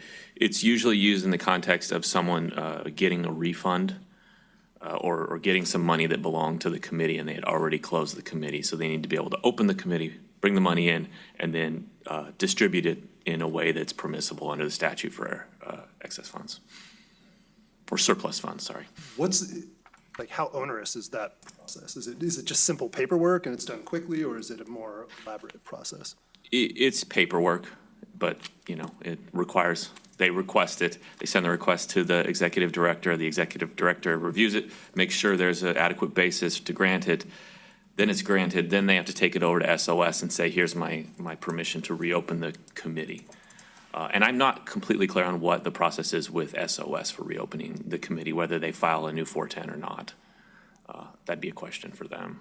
Right. Under the existing rules, is reimbursement for security expenses a grounds for reopening the committee? Not that I know of. But I don't know that for sure. Okay, all right. Well, between now and maybe at the next meeting, I'd be curious in knowing that. I think the commission might want to know that too, because if the answer is no, then I think the answer is it would be impossible to reimburse after 5 years. And I think we should know that. Any other questions? Comments? Agreed. Thank you for continuing to engage the author that's been at our direction, because we've had concerns about reimbursement. I would hope that we can, if there is going to be an additional grace period, that 2 years is about it. Remember, this is the choice to use campaign funds. It's not that they can't get security. It's just, it's reimbursing it and putting something that's held in the public trust back where it should go. So I hope that that's the outer limit. You mentioned that there's a reinsertion of the reporting requirement. I just want to make sure which one you mean. Do you mean the requirement to us? No, or to law enforcement? Which requirement is being put back of reporting or verification? Can you say which one? Yes, thank you for the question. It would be the report that goes to the commission directly that's saying, we've spent campaign funds for these purposes. Okay, good. Thank you. Any other questions for Mr. Khan on this bill? No, on this one, no, thank you. Can I go ahead I think and- we're making progress on this, which is good, on this bill. Yeah. It's getting better. We'd be remiss not to thank the author for her engagement with our staff and continuing to refine this bill, because it serves an important purpose. Security for elected officials is an important thing to do, and we're just simply trying to make it as workable as we possibly can. I just want to let you know what the regulation says about reopening. The different criteria are to receive a refund or similar payment received after termination of the committee, with some exceptions, to pay a fine, to pay expenses incurred in connection with the audit or investigation of the committee, to pay litigation expenses as permitted under certain circumstances, and for any other good cause shown that would further the disclosure requirements or contribution limits of the title. And so it would fall under the good cause catch-all, as opposed to having its own subdivision at this point. Okay, so we wouldn't have to amend the regulations if the bill passed in order to permit that. Okay. In your conversations with the author's office, has this issue of there's a 2-year period for wrapping up a committee, has that been discussed as, that there's a rationale for that? Are they aware of that? I don't want to presume, because they have a lot they have to know, but is that something that they know is a standard wrap-up time period? I did bring up the matter generally, but we haven't had in-depth conversations with them on that, so I think that'd be something that would be good to stress moving forward. Leave to you. I'm not going to micromanage what words you use with them, but that's helpful to leave in your discretion. Thank you. All right. Go ahead and continue, Mr. Khanna. Thank you. Thank you. All right, moving on to AB 334 by Assemblymember Rubio. This bill relates to Section 1090 and independent contractors. The author has requested commission support on this bill. The bill passed in the Senate Elections Committee last week 7-0 as amended. The bill was amended to incorporate changes approved by FPPC staff that make the bill consistent with case law and existing FPPC guidance in the area. The amendments also include a safe harbor provision that essentially protects independent contractors from enforcement actions as long as they do not engage in certain actions described in the bill that would make them either an officer under Section 1090 or that would otherwise constitute engaging in or advising on the subsequent contract. At last week's Law and Policy Committee meeting, the committee voted to recommend that the commission support the bill today. So I'll pause here for any discussion. Any questions for Mr. Khanna on 334? All right. I'd make a motion that we support Assembly Bill 334. Second. Any debates? Public comment? Hearing none. Ms. Contreras. Commissioner Baker? Aye. Commissioner Wilson? Aye. Commissioner Wood? Aye. Chair Matich? The motion passes. Thank you. Please continue. Thank you. Moving right along. All right, SB 248 by Senator Newman relating to a new candidate experience disclosure was amended twice. First, to delay the operative date of the bill to the January 1st after the new Cal Access replacement system is certified, and a second time to provide that the FPPC, not SOS, is responsible for creating the form, the new candidate experience disclosure form. The bill is set for hearing next week in the Assembly Elections Committee. SB 328 by Senator Dodd applying contribution limits to all local elective offices was also amended to delay its provisions. This one is delayed to January 1st, 2025. SB 409 by Senator Newman creating a pilot program for candidate video statements linked in the ballot pamphlet using QR codes is also set for hearing in the Assembly Elections Committee next week. SB 681 by Senator Allen was just amended yesterday to provide that bills amending the PRA must be in final form for 8 days before final voting by the legislature. Under existing law, this is set at 12 days, and in the previous iteration of the bill, it was lowered to 7 days. So in its current form, 8 days. Under the bill, bills that did not previously amend the PRA must still be in print for 12 days, which is the current requirement. The amendments also make changes to law that require the Office of Legislative Counsel to create a system for email alerts. The amendments add additional triggering events for those email alerts. They shorten the time that the alerts must be sent from 1 business day to 9 a.m. on the following calendar day. And they require that the email alerts for bills that amend the PRA have a subject line that reads PRA bills. There's been some indication that the commission may wish to take a position on this bill, and the author's office has indicated that they would welcome commission support. So again, I'll pause here for any discussion. I think this is, as I understand the intention behind this law, it's to make it, to modernize the act in this sense. When the law was originally passed, when we had long delays between amending the PRA, it was before the internet, it was before all of this. 8 days strikes me as a reasonable amount of time. My understanding is like Bob Stern, so the good government groups are supporting this. So I certainly appreciate that, and I'm going to move that we support the bill as well. Do I have a second? I'll wait for discussion. All right. So, Go ahead, Ray. yeah. Okay. Yeah, just in terms of discussion, I think this is a good government bill because as you are aware and working on this legislation, that if you have a bill that dealt with another subject matter and it was gutted and amended, it would still be subject to the 12 days. That's right. And then in terms of the chair's point about the advanced technology, not until about 6 years ago, you could only get amendments that were drafted, instruction amendments. Now you can actually see, when you get your instruction amendments, what the bill will look like as amendments. So it's much more transparent. The public can see immediately what that bill will look like if those amendments are adopted, so. Commissioner Baker? I'm not prepared yet to support us supporting this without a couple things happening first. And they're consistent themes for me, which is, because I see that it's 32 to 8, so this is looking like it's kind of falling in partisan lines. I mean, the Senate doesn't have a lot of folks. If there are any bipartisan authors, and if not, if before we support it, we might, since it's not, if this is passed out of House of Origin, the authors indicated an interest in having our support, it can be done, but doesn't have to be today. I'd like to know if the author is interested in trying to get some bipartisan co-authors, because that shows that they really are listening to that feedback. And also, I would have done this homework before I had an understanding this was going to come up today for us to vote on whether or not to adopt it. It hasn't gone through that. We didn't have that conversation in Law and Policy last week. And for my part, I would be looking at, okay, things are going to be in print for 7 full days, and because we have a 72-hour rule for in print that's a little bit different. I want to make sure I know more about that. I'm just not, I would have been last week maybe, but this week I'd like to see those things happen. That would be my position before we put our stamp of approval on the legislation. Ms. Nakano, my understanding from you is that these amendments just came in. They weren't available last week. That's right, we the would bill not was have just had amended that. yesterday. Totally get that. Yeah, you probably said that and it ran outside of my head, yeah. We would And- have. But, and I appreciate the chair's good point on that, that does happen.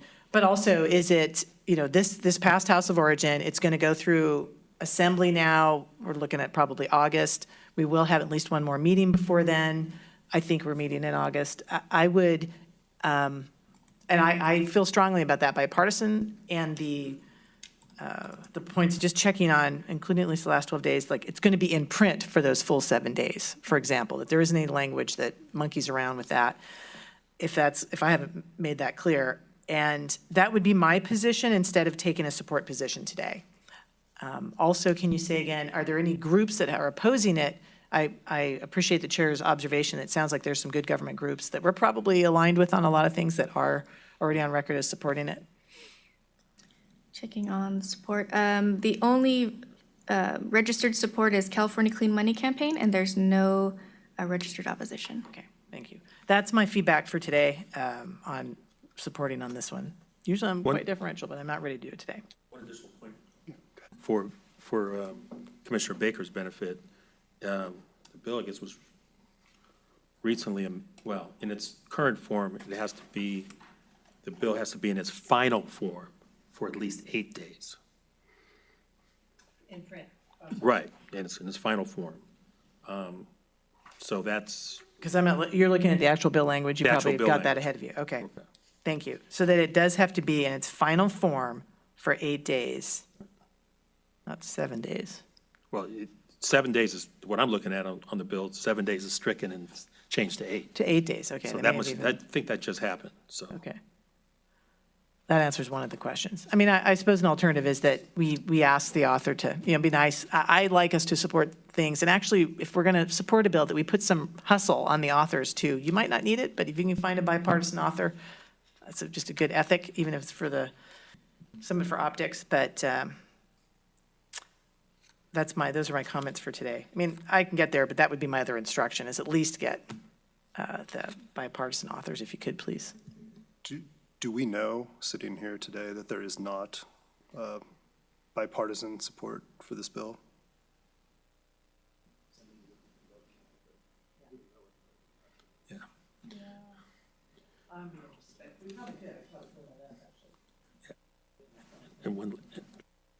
And for the benefit of Ms. Nakano, in terms of her report is 100% accurate because the bill was just amended on June 14th. So yesterday, so. Yeah, it's possible that vote reflected there was some amendment that would happen. Normally, I would be right on there seconding the chair on this, but I would rather just tie up those loose ends before we are in support, which I think would be perfectly acceptable to the author in August. Is this scheduled for any action between now and August?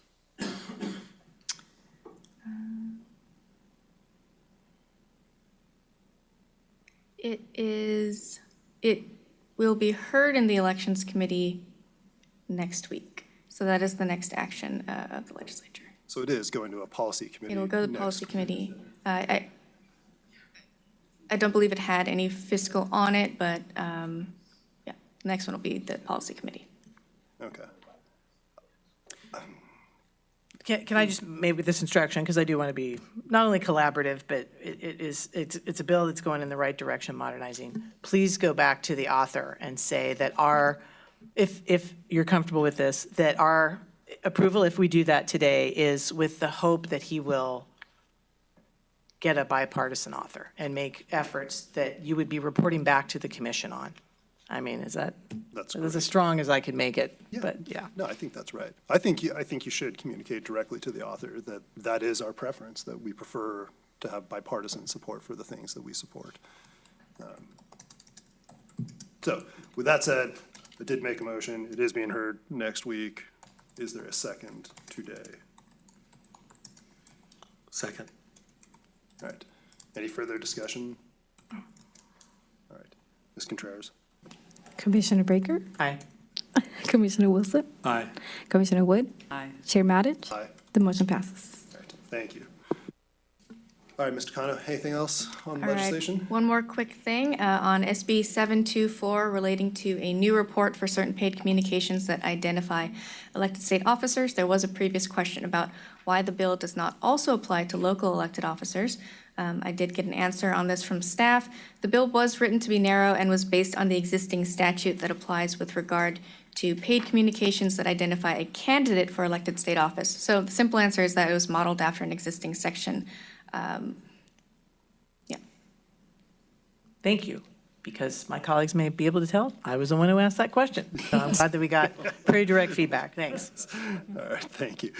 Anything further, Ms. Nakano? And that concludes my update. Thank you. All right, any further questions for Ms. Nakano? Any public comment on item 11, Ms. Nakano's legislative update? Nope, there you go. Good afternoon, Commissioners. John Moffett on behalf of the American Council of Engineering Companies of California. Just wanted to thank Mr. Bainbridge and Ms. Nakano for their work on AB 334 with our author and us to get that in a good place, and we appreciate your support position today. Thank you. Thank you, appreciate it. Yeah, go ahead, Commissioner Baker. Thank you for recognizing me. I have 2 quick points, and they are more for that list that's in the back pocket of things to consider in the fall as potential items. And these are, because if I don't say it now, I'll forget. And I like to think I'm keeping a list as well.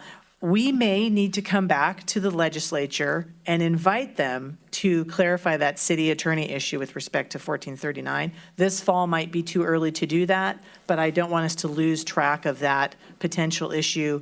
Sometimes we just wait until it's, I don't want to say wait till it's a problem, but wait till staff brings it to us as something that needs to be addressed. If that can just be on that, something for us to revisit in the fall when we have I think, law and policy in November. The other one is possibly the strong mayor issue on 1439. And that's just to revisit, not to say let's definitely do legislation in the fall on it. It's just, let's have that topic again down the road, please. Thank you. Anything further on legislation before we move on? All right, unless I'm missing something, I think we have come to the end of our agenda. Action items for future agenda items. I know we just heard some future agenda items for our Law and Policy Committee and legislation. Any other future proposed agenda items for the commission meetings?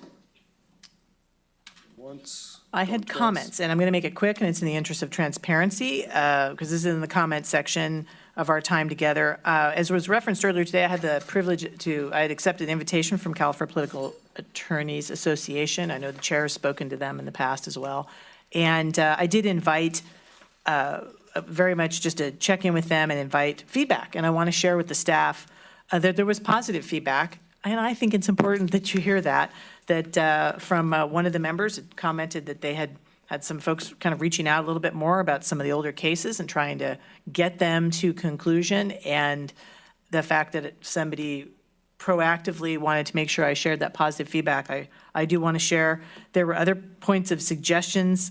One is that as we start to review legislation, if there's some, I think we're already doing this, but I'm in the full disclosure category here, that when we are looking at legislation that the legislature is proposing, we can be looking for deadlines that are already in the statute and consistent and try to minimize times when we're coming up with a very unique deadline. Probably the best example is we rarely say, I don't know, 7 days for something. Maybe it's a 15-day or 21-day. It's just to try to always rely on our common standard timeframes for compliance to make it a little bit easier.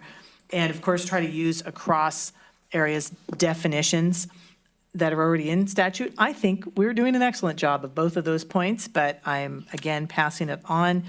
There was some just generalized expression of, will amendments to the Disclose Act ever stop? And can the dust just settle so that we can make sure that transparency is not being lost? And I'm sharing this in the public forum with my fellow colleagues while we're all up on the dais together. Notice that I'm not naming anyone who gave those, but I appreciated the invitation and the opportunity to get acquainted. My final one is from 1439, we're going to have potentially a flood of advice letters. Maybe not a flood, but we're going to get a lot of advice letters and even potential complaints coming out of it. And we need to just be aware that some of these are going to be very fact intensive. I would welcome when we get our annual enforcement review, and the end of this year, when the next enforcement review comes up, may be too soon, so maybe it's in another one. If there are 1439 cases, I'd be interested in seeing what that increase in workload is. It's attributable to 1439 cases. And again, I don't necessarily mean in the very next reporting. I mean, we need to let some time pass while these regs are even put in print. They're hot off the press. But I encourage the commission in the future to be keeping an eye on how many cases are popping up as a result of those, as well as advice letters. If I'm right, we're seeing a flood and tells us we need to do something. Thank you very much. All right. Thank you, Commissioner Baker. I had two comments, proposed future agenda items. So August, I would like in August or September, whenever it makes sense, to have Acting Chief Burton come back and report to us on enforcement's progress implementing the policy directives that we handed down in January to try and expedite the timeliness of our cases and reduce the workload that we have. So if we can have that presentation either in August or September, I think that would be most appropriate. The second one was more of an idea, and it's kind of dovetailing off one of the comments you just made. And it struck me, we have as part of the regulations on 84308, taken the position a number of times that, well, we'll deal with this through advice letters, which I personally think is the right approach when we have something new. I think it may be beneficial for the commission every quarter, perhaps, to get a report from the general counsel or your designee on the different advice letters we've received in the prior quarter on 84308. And particular emphasis on what areas, if any, from those advice letters suggest additional regulatory refinement, or maybe statutory changes as well. But I think for our purposes, it's mostly regulatory refinement. And I think having that on a regular schedule for the next couple of years may help us keep up with the evolving pace of that law. And it wasn't my own idea. When I was looking back at the 1992 minutes from prior commission meetings, there was an item for advice letters.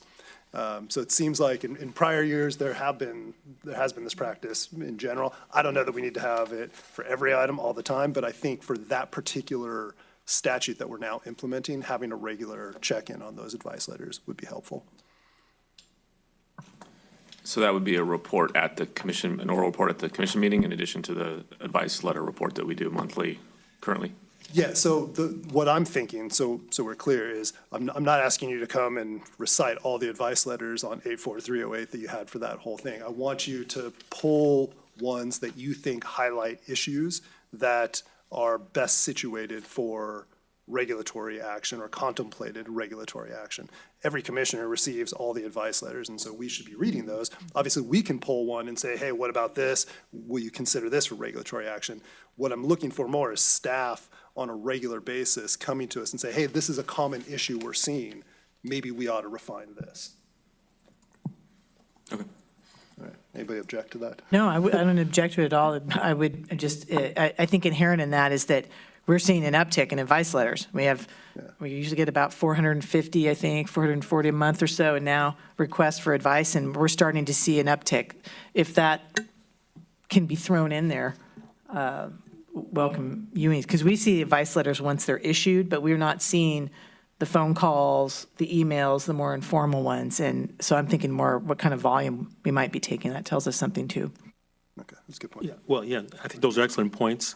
Just real quickly, in terms of advice letters, when you just do a search on the website, there's over 4,600 references to advice letters. And obviously, I didn't pull them all up at all. But I think would also be helpful moving forward when advice letters are especially posted on the website, that there's in the PDF a reference where before you even open it, you realize, okay, this is the general subject and this is the year in terms of tracking. But I'll leave that level of detail to to the staff in terms of how the executive director and general counsel want to proceed on that. That way, when you pull it, when you do a search, you can say, oh, this is the advice letter from 4 years ago, and get a sense of what the subject matter is. That's a good idea. All right. Okay, we Go can on. look into that. and we can report back and maybe have a technology meeting. All right, thank you. All right, anything further? All right, I will move to adjourn. Second. All right, Ms. Contreras. Commissioner Baker? Commissioner Wilson? Aye. Commissioner Wood? Aye. Chair Matich? Aye. Motion passed. Excellent, thank you, everyone.